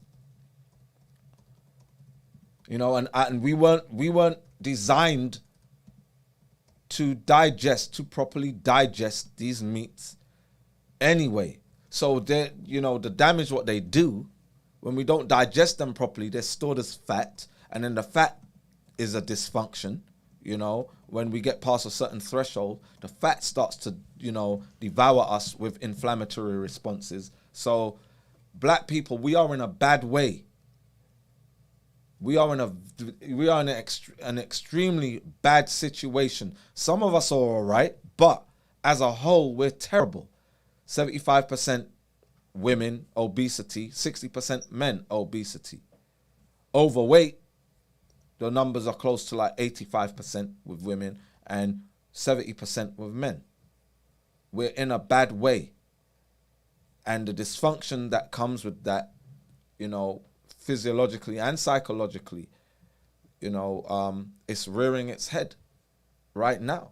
So when we worry, we stress out. We don't have acute series of events. They're chronic. Indeed. Well, thank you, Ingrid, and thank you, Erica. Question coming in from the IG there. Miss Laverne, how are you doing? Wearing pink today. My favorite pink. Yeah. Hi. How you doing? Hi, Yeah. Levan. How are you? So I am on day 5 of my fast. Congratulations. All right. We're wondering where you're going to do it. Of all the things, say Laverne's going to do the detox and it's going to be epic. Is it epic? I guess it is. You want to say it's epic? It's different because I never did one like this before. Of course. But yeah, it is going good. I'm thankful to God for that. It's going good. I had a few questions. One is the structured water. Can I put a whole lemon instead of half of a lemon? I mean, it's up to you. Yeah. Okay. Because and what about, I know it's all liquid and you can't take nothing except for the waters and the supplements. But like I said, I always take my vitamin C. Something I've been doing for years. Can I still do that right now, or I shouldn't? I mean, what is the source of that vitamin C? I never really checked the source of it. I can check the source of it and come Because back there's and there's an abundance of it in your blood RX. Okay. There's one of the ingredients of blood RX is camu, which is the most abundant source of ascorbic acid in the world. Okay. Now, But you see, when people are taking these vitamins, we don't like people taking vitamins, because vitamins is like, what's the source of that? What creature did it come from, or what lab? Was it Wuhan? Do you know if it came from Wuhan? You know, we don't know. Like, you know, what's the source? Because you know, when you buy water, you can when you buy proper water, you can see the source of that water. Where did you get this? Where was it sourced and where was it bottled? But when you start dealing with these vitamins, what's the source? okay. I have to check that out. And it's also not pure vitamin as well. Vitamin, by the way. It's that is it. Are you taking tablet form? What is it? Spray? Yeah, cream? tablet. It's tablet. Right. So form. the tablet. Read the tablet. The tablet is made up of other things. Vital amines. Vital. It's not vital. Vitamins. But anyway, that tablet is made up of stuff. There are other ingredients which your body's going to have to metabolize. So you're doing a detox. Your body's highly sensitive. All the nutrients going into your body are being used to pull toxins from your body. Then it's going to see this other thing, which won't be vitamin C. It's going to be whatever the tablet's made from, clay or I don't know, whatever additives. You know, it's not like it's a solid vitamin C tablet. Right. You see. So you're also adding things to your body that your body's gonna. It's some emulsifier. There's a whole bunch of things in there. They're caking agents and all kinds of stuff. Right. You know, so there's probably a small percentage of that tablet which is vitamin C, which may or may not be bioavailable. Sorry, and you're giving the whole point of the detox is to not give your body anything to have to try and metabolize or break down. You know, the reason why we do sublingual is to go straight to the blood. We're not really trying to have you swallow, drink the stuff, other than the waters. So whilst you're doing the detox, if you can, unless it's life-threatening, refrain from all oral medications, all medications if you can during the detox. Again, unless it's sort of life-threatening, you're on chemo or something. Okay. How long is your sale running for? How long do you need it to run for? How long's a piece of string? I don't know. It ends on January the 31st. Oh, you've got time. Oh, okay, great. You've got time. Great. So I have another question. I tried over the summers, because I'm here, I'm in the, we call it East Coast. Okay. It's cold. But during the summer we get a lot of fruits. And I've tried to find the watermelons with the black seed, because like you said, the fruits without seeds are not that nutritious, or they're not good. Right. Because I know you explained the reason why. I believe you, because my Bible said the seeds in the tree has the verses in the Maria says that the fruit yielding seed and etc. I believe Genesis that 100%. 2 verse 9, I believe. Genesis 2 verses 9. You like that one? Verse 9. Yeah, Genesis. Yes, I know it talk about that. The herb yielding seed and the fruit yielding seed, and Right. everything has the seeds in it. So that's how it was created. So I believe that 100% what you're saying. If it's Well, I don't know if you remember what Dr. Keeler came on, and she elaborated on, you know, the manganese deficiency, and they actually use manganese inhibitors. Manganese inhibitors will inhibit fertility and promote sterility in humans. So when you eat fruits without seeds, you are affecting your seed. Yeah. So the question is, because I need for the after the detox, the food that we have to use is what we call assimilation diet. Oh, Just when you start- reassimilation. That's Reassimilation. yes. Yeah, the reassimilation. There's the ones that have watermelon in it. I'm concerned because I couldn't find watermelon with seeds like the black seed. Because I grew up, I know what you're talking about because I grew up on eating watermelons, the real watermelons. But Right. you can't find them. And here now it's cold. My point is that it's cold here. We don't get that much fruits because we're not like down south. And in the summer, it was hard for me to find a watermelon with seeds. So I'm like, what am I going to do? Because So wait. Are you in New York? no, I'm in Maryland. All right, you're in Maryland. Oh, you're further All right. up, I'm sure in Virginia, there's gonna be. You can find somewhere. I mean, right now, time of year, I know watermelons are seasonal. So, I'm gonna say something you're not gonna like. what are you gonna say? Amazon.com. All right. I mean, you literally, we're in a new world right now. You can order food and get it next day, the day after. You can order, and melons keep for quite long. You can order seeded melons, organic food online, and it'll ship from somewhere, some farm. I hate when he says Amazon because That's you what I said. I don't know. that's You Jeff- can- you that's can- Jeff you can try Bezos Etsy. right there. Or But you I mean, you know, you can find out where you're getting it from and then go to the source and get it. If you can do, Google it. Just do seeded watermelon, black I'll seeded do watermelon that. near me. You'd be surprised what will come up. There's probably a farmer's market or somewhere you're in Maryland. It's a very populous metropolitan area. There's a lot of seafood there because they have docks there, right? Yeah, in Baltimore. And places like Baltimore. that. Are you in Baltimore. Baltimore? But I'm not. No, that's what I was about to say. I'm more close to. I'm way down. Actually, more close to the Pennsylvania. I mean, Hagerstown. Oh, you're in the backwaters. You're But in I- mining country.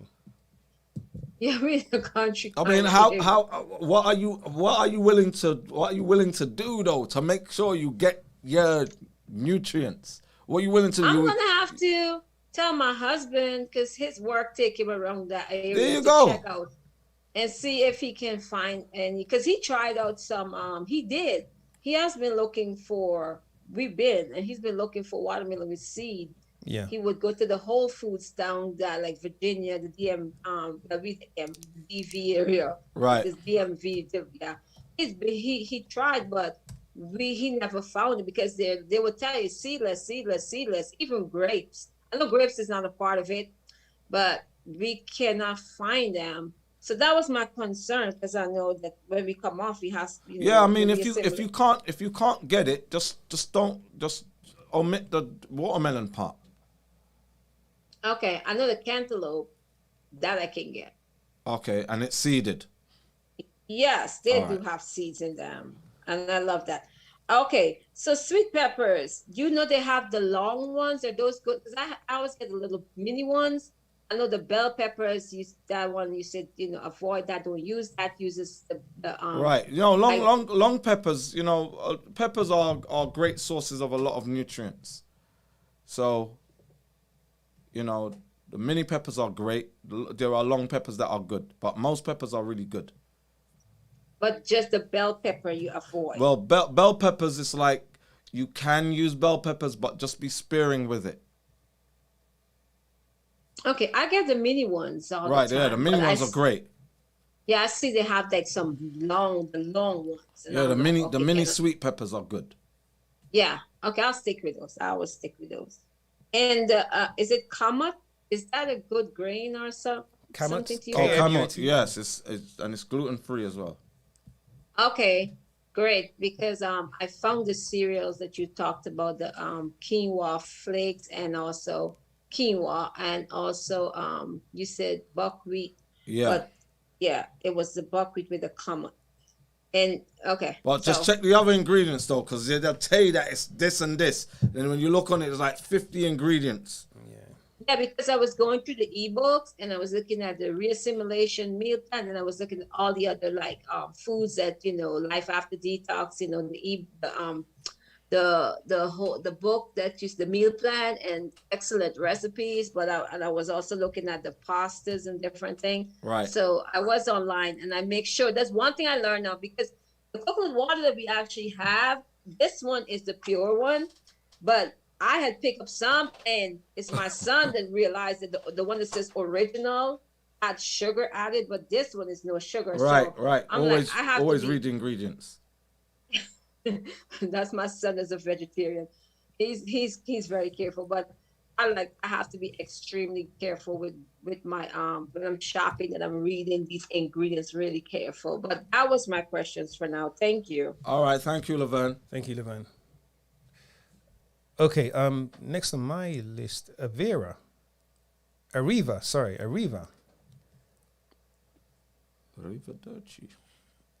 you there? Hi, yes, I'm here. How are you doing? I'm good, thank you. How are you? Better Fine. than you deserve. Can we see you, Ariva? Okay. Give me a second. So, my question is, I'm new and I'm starting a 7-day detox. Okay. Hi. Hey. Hey, there you are. Hi. So I've never done a detox before with the program. Okay. I've done fasting before, but I've never done this one. I just wanted to know about the jackfruit because I'm in Scotland and it's similar issues with seasonal fruits and stuff. And I wanted to know, with regards to jackfruit, can I use something else instead? And then my second question is, am I correct, or did I read it correctly, that with the 7-day detox, I am meant to eat at the end of the day, something like after 7? All right. Sure. So the detox, the 7 is intermittent, meaning that you have like a couple hours a day to eat. So you have 1 to 2 hours to eat. Yeah. You have a window of 1 hour or 2 hours to eat your food. Right. Yes. Okay. And Okay, the food, and so the it's- food that you do eat at the end of the day is basically in the meal plan that we provide.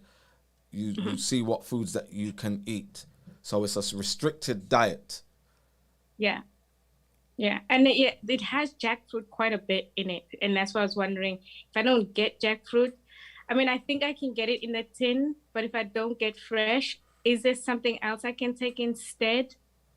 I mean, we don't like to encourage people to get tinned, canned anything, right? Yeah. But sometimes, because the fast that you're doing, the mini cleanse, what are you trying to achieve? Let me ask you that.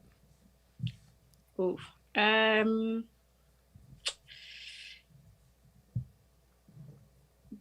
Oof. Susie, Like, if I could that's a- just interject here. Sorry, it's Jacqueline. It's very difficult for us in the UK to get jackfruit that's not in Yeah. a tin. Yeah, so I said, you Yeah. know, for you UK people, you know, we can allow it because it's almost impossible. So otherwise, but Yeah. you know, jackfruit does hold its nutritional value. So, you know, that's an exception to the rule. But if you can get it fresh, get it fresh. If not, you know, do the canned thing. And that's why I was wondering if there's like another fruit or vegetable that kind of have the same nutrients that jackfruit has that we could just supplement or replace. Well, if you have those meals that you have, You don't have to stick to, if we say eat this in this meal, you can actually add other meals that's in the meal plan to it. Got you. But the point is, the whole point of this is that you are barely eating, right? Yeah. That's the whole point of this, because you're getting your nutrients from. There's 2 supplements involved here: digest and essence, right? And if you're a man, digest and virility. But those are going. It's a mini cleanse. It's a very small detox. Yeah. It's a quick detox. We call it the sissy detox for those who weren't brave enough to do the 14-day.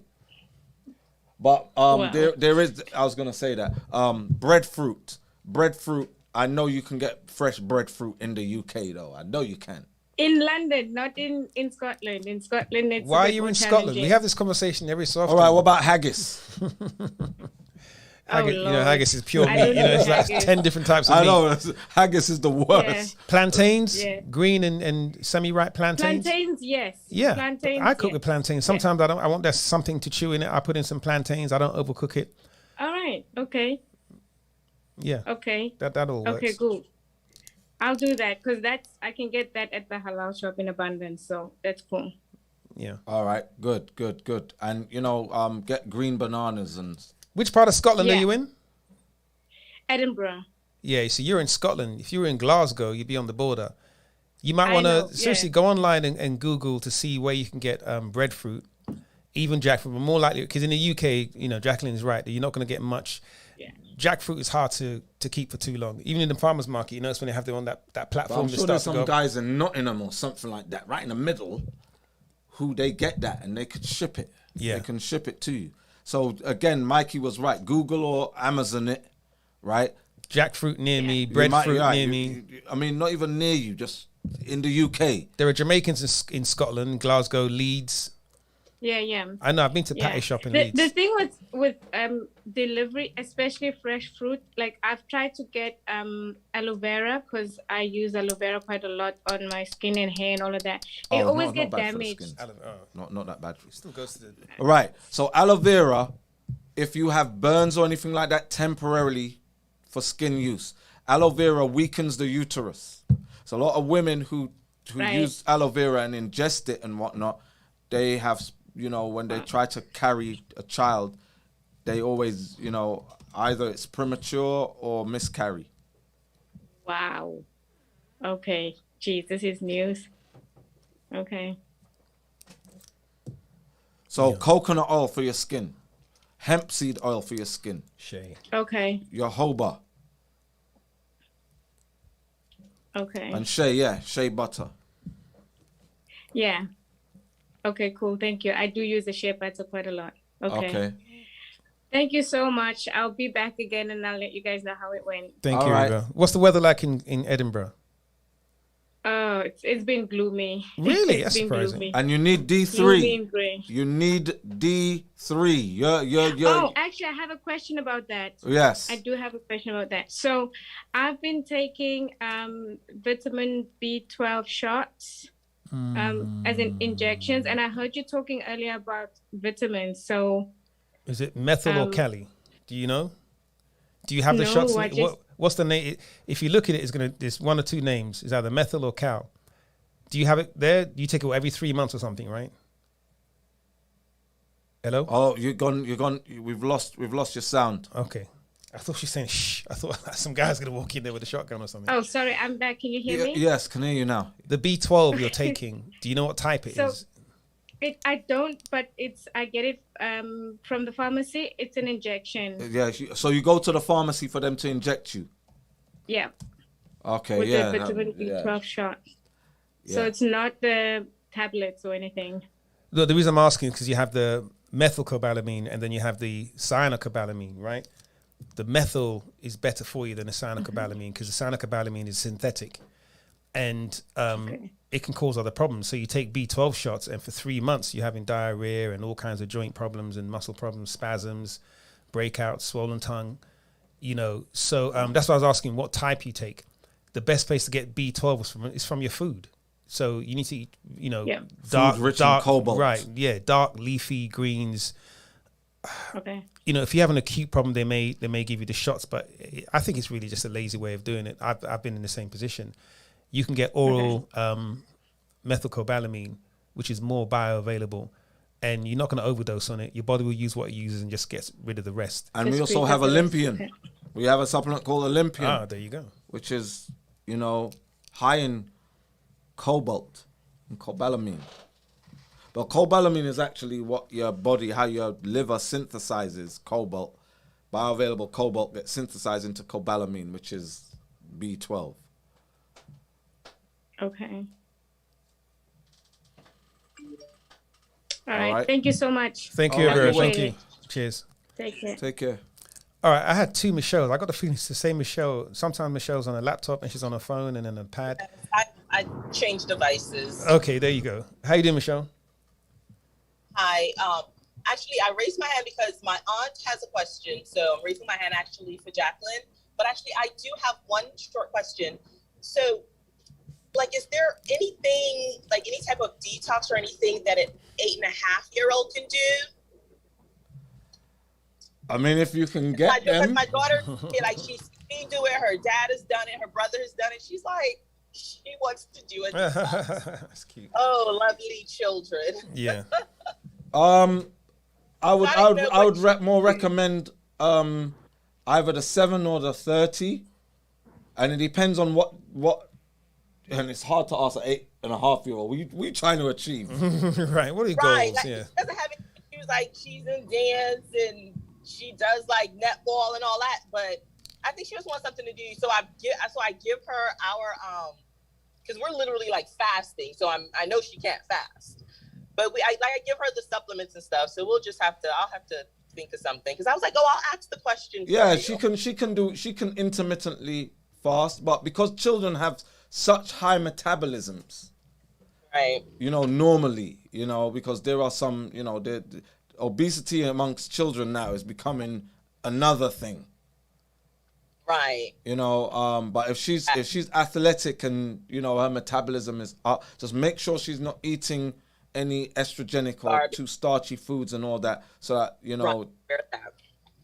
because as children we burn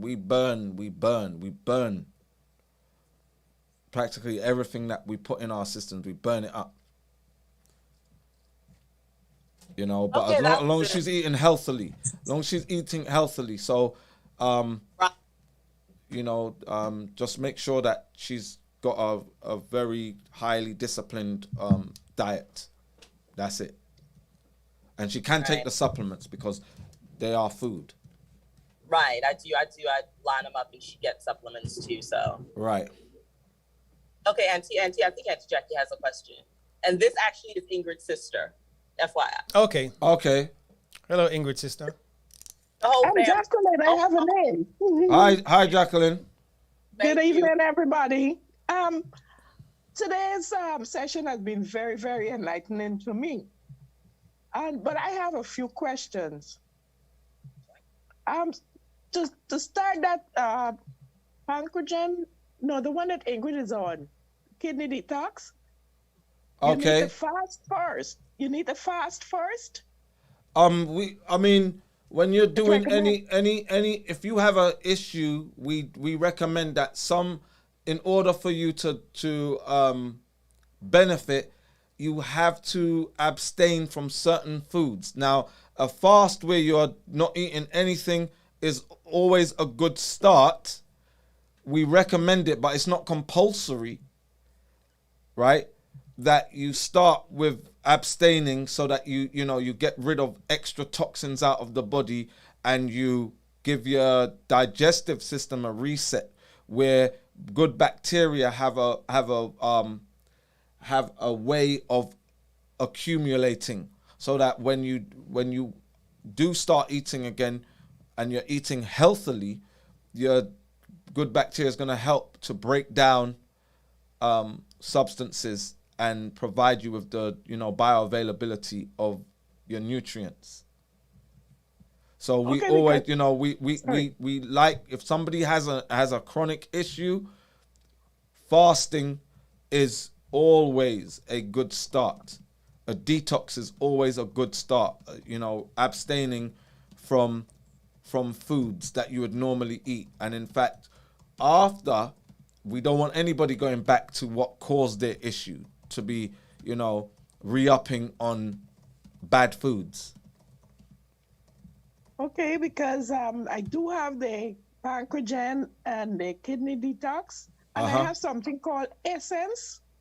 Right. Mm-hmm. Okay, but I haven't started using any of those as yet because I really want to get rid of some food that's in the house. I came from a country, you know where I came from, Guyana. We don't spoil, we don't throw away food. I was saying it's better belly bust before good bitter waste. So, how much will we be talking about? All right. So the food you want to get rid of, right? Go and get a big black bag. She doesn't want to get rid of. And just pile it in there and dash that. Take it Salvation Army. Or do you wanna get rid of it by way of eating it first? Using it out first. So I can do the meatless. I can do the meatless fast, but I take a lot of medication, so I can't do like the whole. I won't be able to do the liquid. I probably can do the intermittent one. This is the classic catch-22. All right. I need to get some kind of supplements. So the medications that you are on, right? Yeah. What are you on medications for? Okay. I'm diabetic. Okay. Type 2 or type 1 or 2?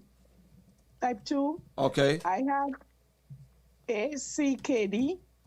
I think that's at stage 3 or 4 now. Right. Yes. They say I have high cholesterol. They say that. I don't believe. Oh, all right. So I'm on a lot of medication, and then they say I have thyroid problems. But I had surgery years ago for parathyroid, and they tell me it grew back. I don't know if that's possible. Absolutely. But oh wow. It is. So I'm on some tablet called levothyroxine that I have to take. Now is your thyroid underactive? I don't even know. They just put me back on this tablet because after I had the surgery, they never gave me anything to use. And then when I left the job and I started at another hospital to see the doctors there, they told me that they don't see anything that shows that it was removed. And when they did the x-ray of my chest, they say it's there. So then they put me on levothyroxine. All right. So let me ask you this: do you have problem gaining or losing weight? Losing, probably losing. Okay. So I just wanted to make sure, right? So you probably have hypothyroidism, right? Why they've given you the thyroxine. Right? And so, again, when you're fasting, it speeds up your metabolism. When you fast, it helps to get rid of the thyroid immunoglobulins that are, that attack the thyroid and block TSH, thyroid stimulating hormone, from activating the thyroid gland. Right? Okay. So, medications that you are on, there are supplements that we have that basically replace those medications. Because the whole point here of why we're saying, all right, black people are in a state of emergency, part of the problem are the medications that black people take for these chronic, the usual suspects: diabetes, high blood pressure, asthma, obesity, hypothyroidism. These are the usual suspects. Yeah. And those medications that you are on, you're going nowhere fast. You're just maintaining or not even maintaining. It's a hamster's wheel. I'm sorry. You are slowly deteriorating. It just slows down the deterioration process, right? With no remedy. And there are side effects that come with those medications. So the point of what we're doing with our whole Great Black Detox is to get us off those medications. And, you know, thousands of people have gotten off their medications while they're doing the 14, like the 14 challenge, or when they do any serious detoxification, they get off those medications and stay on the supplements and the detoxification protocol program, right? In order to get the best results.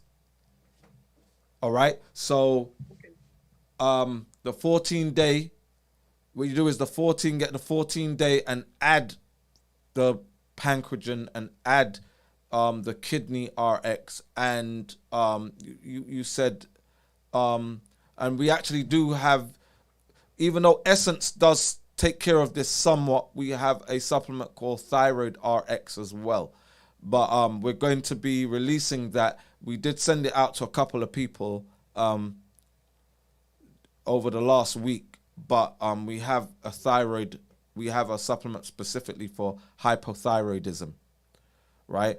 But the whole point of what we do is to provide natural medicine that provide the body with the resources that it needs to heal itself. Those resources are your body is deficient. Your body is it's somewhat inhibited from those supplements or those nutrients through the toxins or any pathology that you may have that causes a knock-on effect, you know? Okay, but then I will need to get all those supplements and whatnot. So just So did you already have the liquid fast, the 14-day? No, I don't have any of that, so I'll have to Okay. So I would say definitely do that, and when you're doing the 14, you add those other supplements. You take those as well. All right. So I'll be in touch with Michelle, and she's going to get it for me. Okay. Yeah. Do you trust Michelle? Yes, of course. She's the person who introduced me to you. You have to trust Michelle, because Michelle is why. That's exactly why she should be cautious of my discernment. Exactly. So we trust Michelle. That's why I want you to trust Michelle, because what you need here, as long as Ingrid and everyone, is lifestyle change. And here's the thing, Dr. Anson, we haven't mentioned this for a while, is that people of any age can change their lives around. Whether you're 20, 50, 70, 80, you can still do it. You know, there's this myth, you know, they plumb into us, you know, the retirement age and everything. We get to a certain age, well, I'm done. I've done my bit. I'm just going to, you know, keep the clock ticking, you know, as lightly as possible. No, you can have a very virile, vital life in older age. You're not supposed to succumb to old age the way we do, you know. And so many people that get to a certain age and they know once they've got them in retirement age and they get them onto high blood pressure medication or diabetes medication, they're hooked for life. They're on, because the chances are they're not going to start exercising. They're not going to change their diet. They're not going to, you know, move to a warmer climate. They're not going to do any of those things. So we're just going to keep them writing prescriptions every 30 days for these people. We come along and say, no, instead of spending tens of thousands of dollars over that time or getting your insurance rinsed out over that time, spend a few $100s, spend a few $1,000s on yourself over time. Change your lifestyle, change your diet, change your habits, and your body will heal itself. Ditch the medications. Go on, download the app, the Great Black Detox app, and just listen to what people do. Read people's testimonies and how when they're doing the detox, they ditch the medications. I'm scared to come around your house and look in your medicine cabinet. What do you think, Dr. Amsu?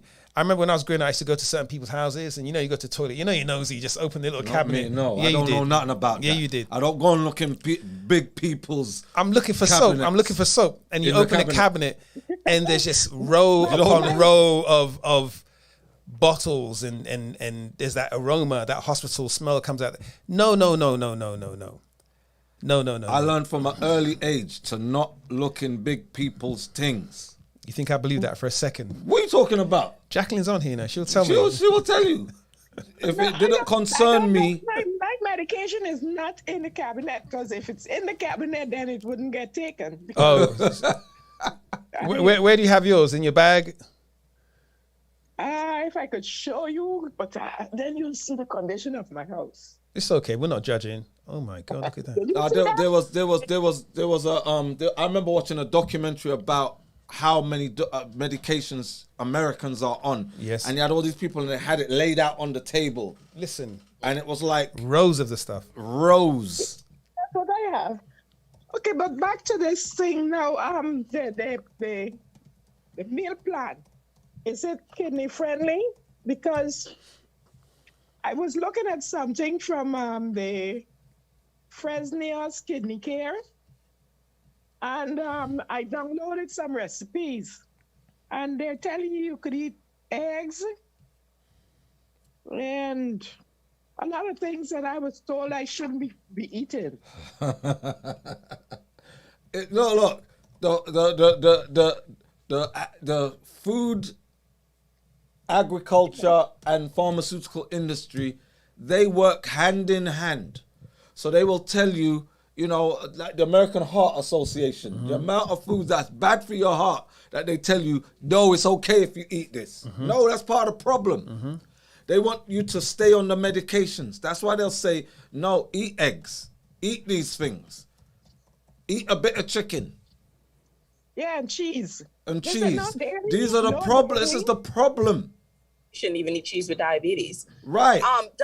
Dr. Amsu, can you, to make her question a little more specific, and I'll turn it the other way, are there any foods that she ought to avoid? I mean, besides the meat, dairy, besides that stuff, are there any specific foods of the foods that are allowable on the after detox meal plan that she should refrain from because of her kidney issue? Well, here's what I will say. Right? Part of the process of doing the abstinence with the liquid fast is that you're going to reset your microbiome, your gut flora. It's going to be reset somewhat, right? And when you start reintroducing food in, your body's going to let you know what's in our list of what you can eat that may not be conducive with you. Your body will let you know because it's like you've got a clean slate, right? But the foods that we have, like in life after detox, those are good for everything. But you may have sensitivity to certain things that you require further detox in order to get over certain sensitivities or intolerances of. You understand?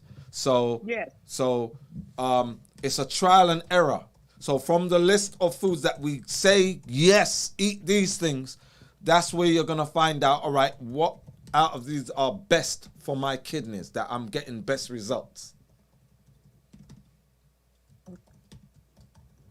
So go to the Play Store and download the app. Yes. Auntie, I'll send you the link. I'll send you an invite. Okay, Dove. Thanks. Okay.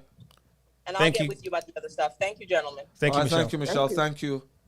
So, Sam, you're on the call. Before I get to you, Sam, I got Jacqueline. one. Thank you, Jacqueline. Thank you, Jacqueline. No, I wasn't. Yeah, thank you, Jacqueline. Thank you. I should say thank you. No, you listen. You're gracing us with your presence. Right, you're gracing us.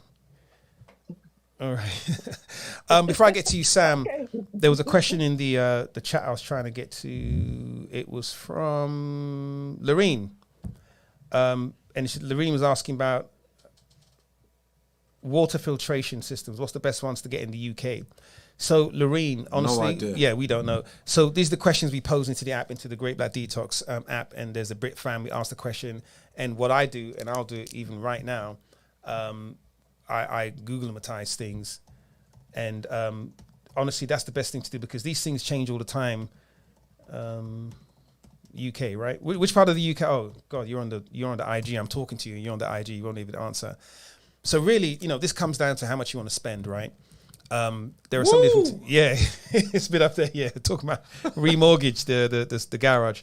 So there are ones you can change. There are ones you can install in the house. But if you wanted to plumb it into your house system, so that all the water that comes into your house is filtered, yeah, then you need to get probably a professional plumber and get one of those systems from one of the larger stores or Isn't online. the water like in London, Thames water?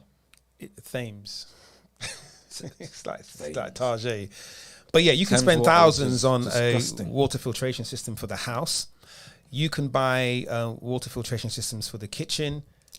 And a lot of people use the Britas and the Pure and all those other ones. They're okay. They don't remove everything, but they're better than having nothing.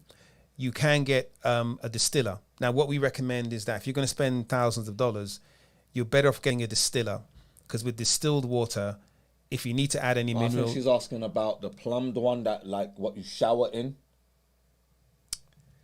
So I'm saying water filtration system. Systems, the assumption I was making that she's trying to clean her water. So the question is, do you want it to the house?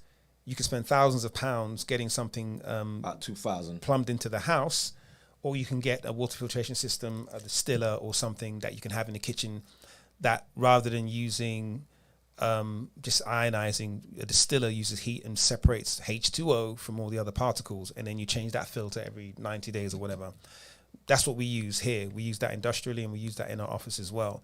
And if we need to add any minerals or anything, we just add lemon and and lava salt to our water if we want to add any minerals. But at least we know the water is pure and clean. So I'm not sure if you're on here, you can reply back. But yeah, you could ask yourself, do you want to filter all the water going to your house, or do you want to filter just your drinking water? Let us know in the chat, and then we'll put it in the group. But download the app and ask the question to the Brit fam, because I'm almost certain someone in Brit fam if you do own your house, had the same problem. If you own your house, I would recommend the house one. The house that will one. Increase the value of your house as well. Right, as well. But over time, when you buy these filters, these you're spending a whole lot more on the little filters than you do with the big one. The big one. And the big ones, they come in. Anyway. Okay, I'm Sue. It's Jacqueline. Yeah, I was saying, I just wrote in there that I've got Harvey's water softener in my house, and I think it's about $2,000, something like that. Right. Okay. And but then you can have a drinking water tap as well that I use for my plants, and if I wanted to boil my kettle, so you've got that separately. But right. For my shower, for my everything else, like washing machine, all that kind of stuff, I would say I've got a Harvey's water softener. Yeah, Lorraine's saying she wants something in the kitchen, so it's for her consumption. Yeah, so if anybody in the UK wants to find out about that, just hit me up.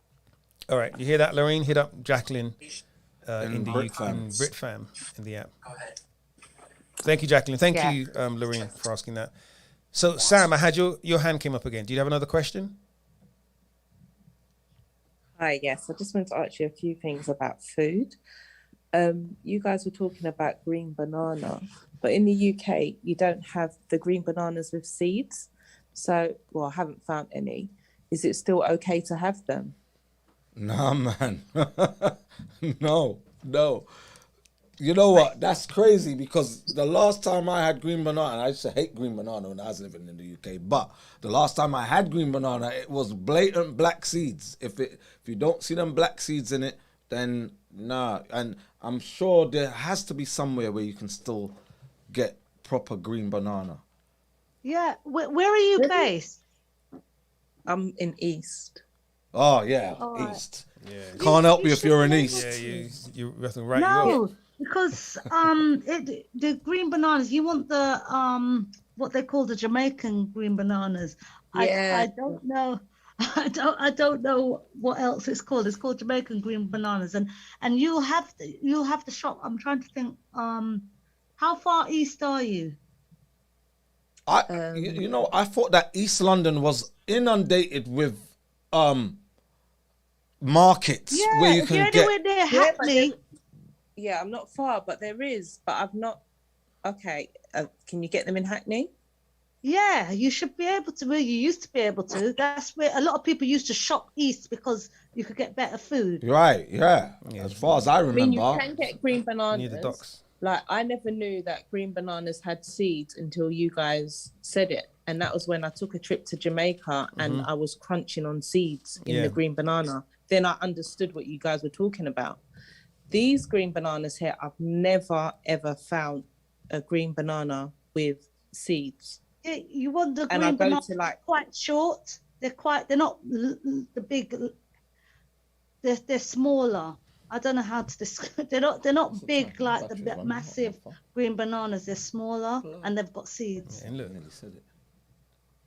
yeah, I've never found them, and I've been to quite a few shops, and they know what I'm talking about, but they just don't have them. So, Sam, what we've concluded on this episode is that, unfortunately, for some of you in the UK, if you're in East London, I think you should have access to the docks. Go online and Google it. I kid you not. I'll be loath to believe that in London or anywhere in the UK, there are not companies that are importing, growing, and selling organically grown foods and delivering them, next day after. I'm certain of it. And I think, unfortunately, we're not relying on Safeway and Tesco anymore. We're having to shop in different places. We're going back to the fruit and veg market, and unfortunately that's what it is. So maybe one of the things that bugged me, I kind of like it in a way, but it also bugs me, is that because I try and eat fresh and organic, I don't shop a month's shopping. You see, when you buy processed food, you can do a month's shopping because you're storing foods that aren't going to go off in some larder somewhere. But when you're eating fresh and organic, you got to shop every day, every other day, a few times a week, because you're either cooking, buying, cooking, some things you can freeze or refrigerate. So I'm in the store almost every day buying stuff because I don't buy stuff to keep. Okay. So unfortunately for you guys, if you don't have a co-op or something, you're just going to have to find some of these more exotic things online. Now, what we will do, we're working with BritFam to try and find alternatives in Europe and the UK for some of the more exotic fruits that we may get here in America, the southern parts of America. Because as you heard, even in the northern part of America, they don't have as much access to some of the things we get down here, right? And then there's a whole different set of foods in the Caribbean and in South America and in Africa. So we're not all going to have access, and we shouldn't, to the exact same foods anyway. So yes, the conversation about finding alternatives is a very fair conversation to have. That being said, I think because Jamaica's part of the Commonwealth, I'm sure Jamaican bananas and plantains and all that, there's some kind of pact between the UK and Jamaica very well, where they guarantee. But it's that the they suppliers though, because not it's not every and they Tesco's not fired buying all them. the Romanian lorry drivers. Maybe that's the reason you're not getting the bananas. Maybe that right. Because on a vote for Brexit, that's what happened, innit? So it's your fault, Sam. Okay, I've got 2 more questions. Go ahead, Sam. What was I going to say? Okay, so when I start the detox back again, phase 2, am I able to have sweet potatoes? Yes and no, depends on the type of. So try to get the Japanese or purple sweet potatoes. Okay. All right. And I'm sure, Ruth, you found purple sweet potatoes, right? Yeah. All right. So in BritFam, you guys can share that information, or you might be able to drop it in. But because it's London, it's around the corner. Even if you order it from them, you're around the corner. It take a day for it to get to you. If you're in London, it don't matter if you're in East or wherever, because we're used to over here, and it's so big over here. Like, we drive across town to go and eat. Sometimes, most of the time, we drive from here there in Atlanta, Great Atlanta, and you guys are in London. London's small as well. So I was going to say, if I can interject again, Amsu. Yeah. In BritFam, we've got I've got a list of where you can get purple potatoes, etc. I think it's like where can I get ingredients in the UK, and there's a list of online places. Yeah. Okay. Thank you. What about chickpeas? okay. Yeah, chickpeas you can get organic. So it's called so organic from Sainsbury's. It comes in a packet, or you can just get, I mean, that's one that's organic, or you can just buy the dry one and then cook it for days. Okay, thank you. All right, Sam. Is that it? Is that all your questions? One more question. All right, go ahead. This will be the last question. Okay, so can I have cinnamon leaves with lemongrass? Can I boil that and drink it? Don't like lemongrass. Not a fan of lemongrass. Right? But cinnamon is always good. Okay. Cinnamon's always good. So what's wrong with lemongrass? It's grass. We weren't designed for that. But there are harsh effects that lemongrass can have on the body. Now there are, not to say that I ain't gonna discount nutrients that's in it, but if you're healing from something, I wouldn't advise it. Okay. Is ginger okay? Ginger's great. Okay. Always. That was my last question. Thank you. Yes, ginger is one of the best prebiotics on the planet. So always ginger, always. Try to have ginger every day. If you want to do ginger shots, go ahead and do them ginger shots. Okay. So a lot of people who get gas, like some people bloat, and some people bloat to where, you know, they have pains with trapped gas.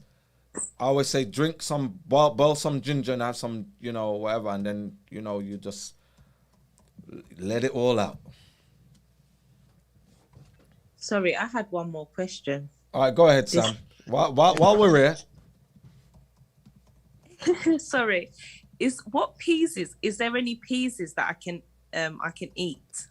Did you just pluralize peas with peases? Yeah. Sorry. That's cool. There's cowpeas that have certain properties, but it depends on what condition you have, because there are things that normally we don't like certain peas, but there's snow peas, there's cowpeas, but there's for specific ailments if you have fibroids. I would stay away from peas. Now there are different types of peas that are more exotic, that are actually good, but I don't know if you even have those available. Okay. Like butterfly pea. I don't think you have that. Have access to that. There are certain peas. There's so many foods that are great that you don't have access to in the UK.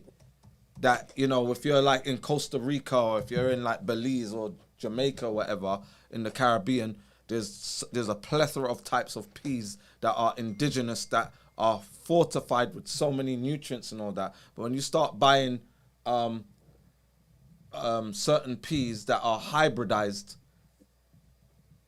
you can get into some issues, you know. But I'll try to get a list of peas that we recommend.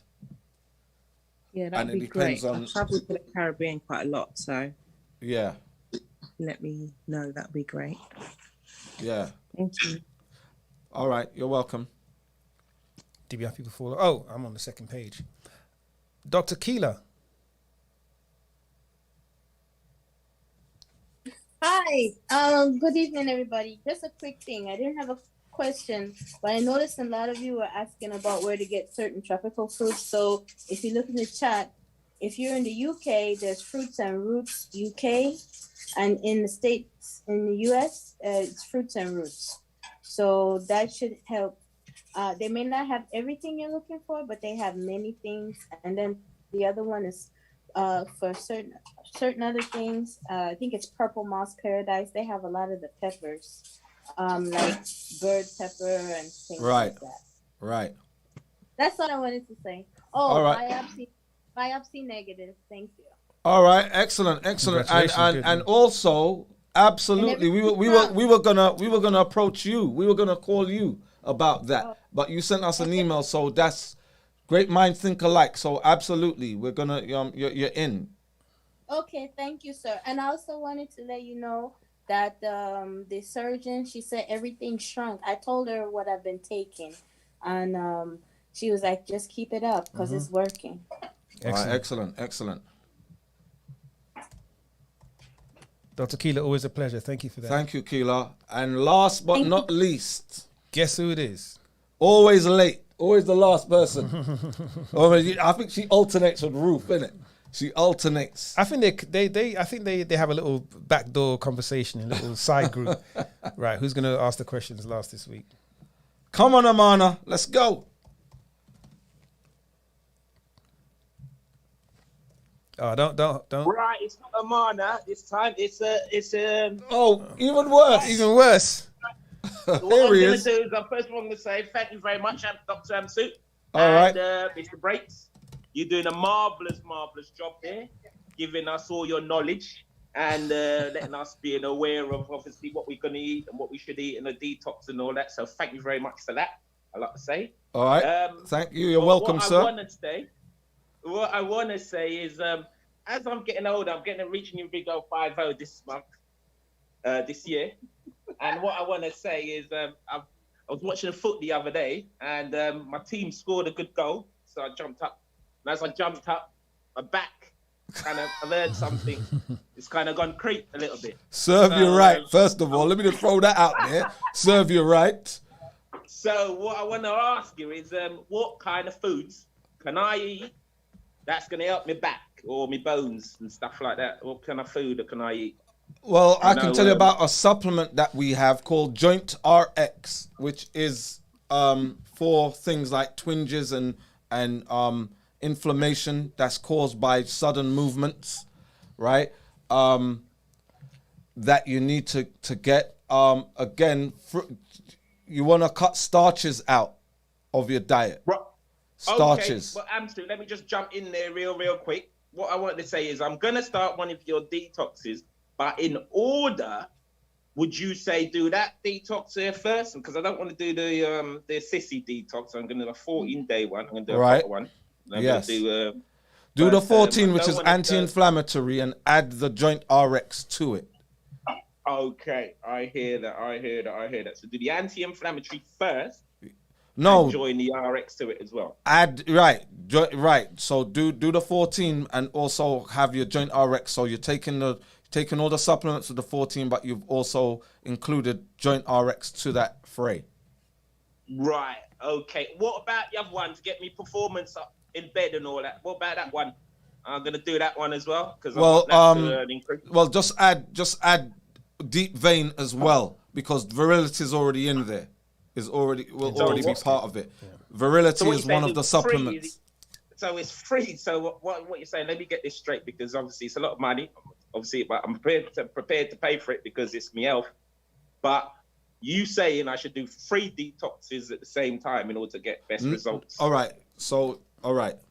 You're going to be taking supplements that are going to aid everything that you want to do.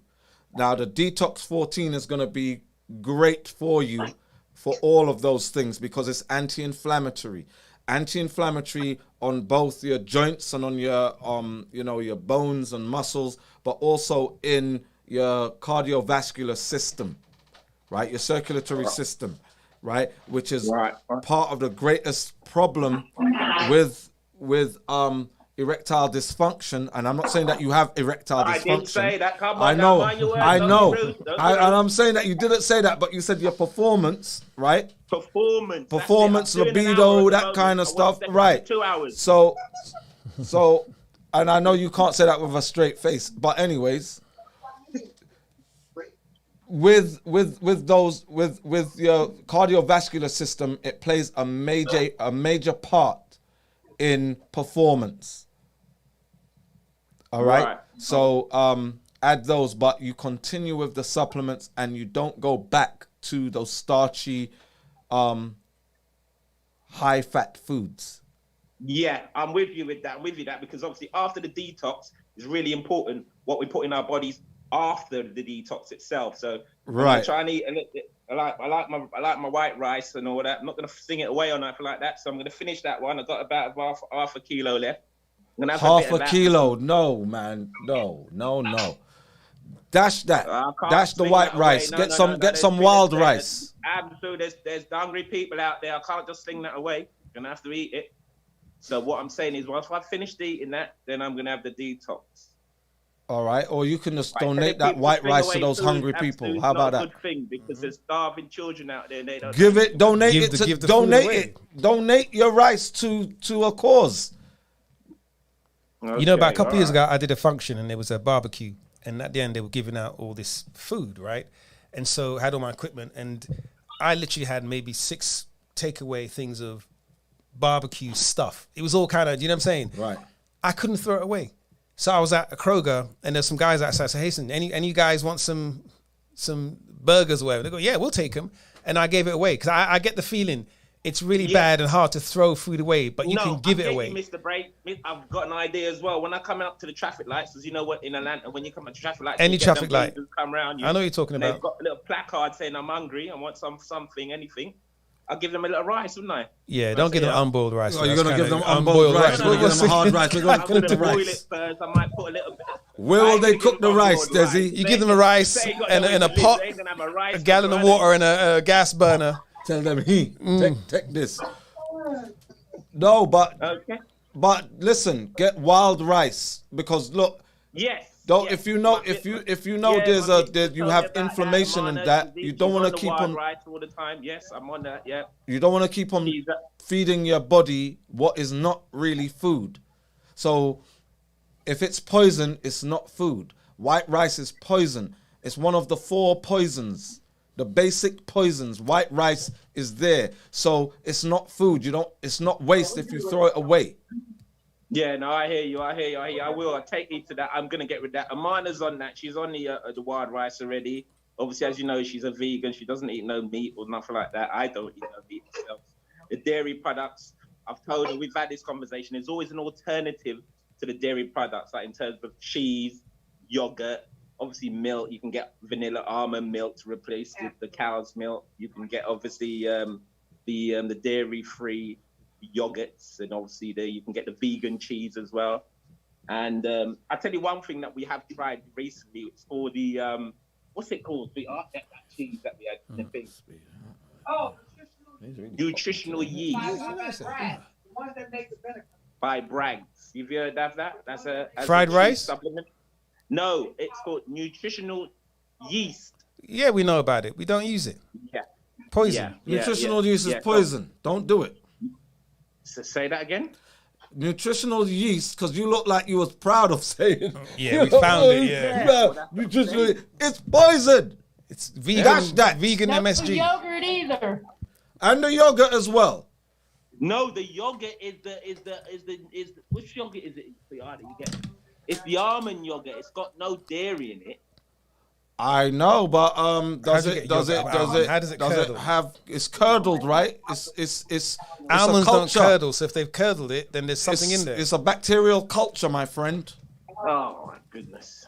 I'm gonna have to get your book. That's what I'm gonna have to do. I realise that I'm a bit behind. But yeah, no, I'm gonna get the book and all that and get all this all straight because a bit confused about what you can and you can't eat and whatnot. Because like I said to you, you think you're doing all right, but it's not. Can I say something? Desi, sorry, we've actually got to move on. We've got one more because we've actually gone over quite a bit. But I'll tell you something, general statement.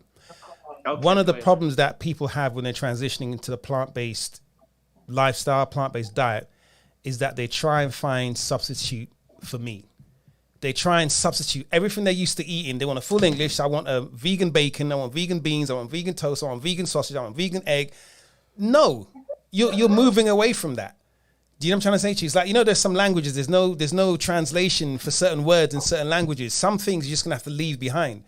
Stop trying to find, and it's not just you, I'm just in generally, stop trying to find vegan substitutes for everything you used to eat. Because that's where people get caught up in the processed vegan industry.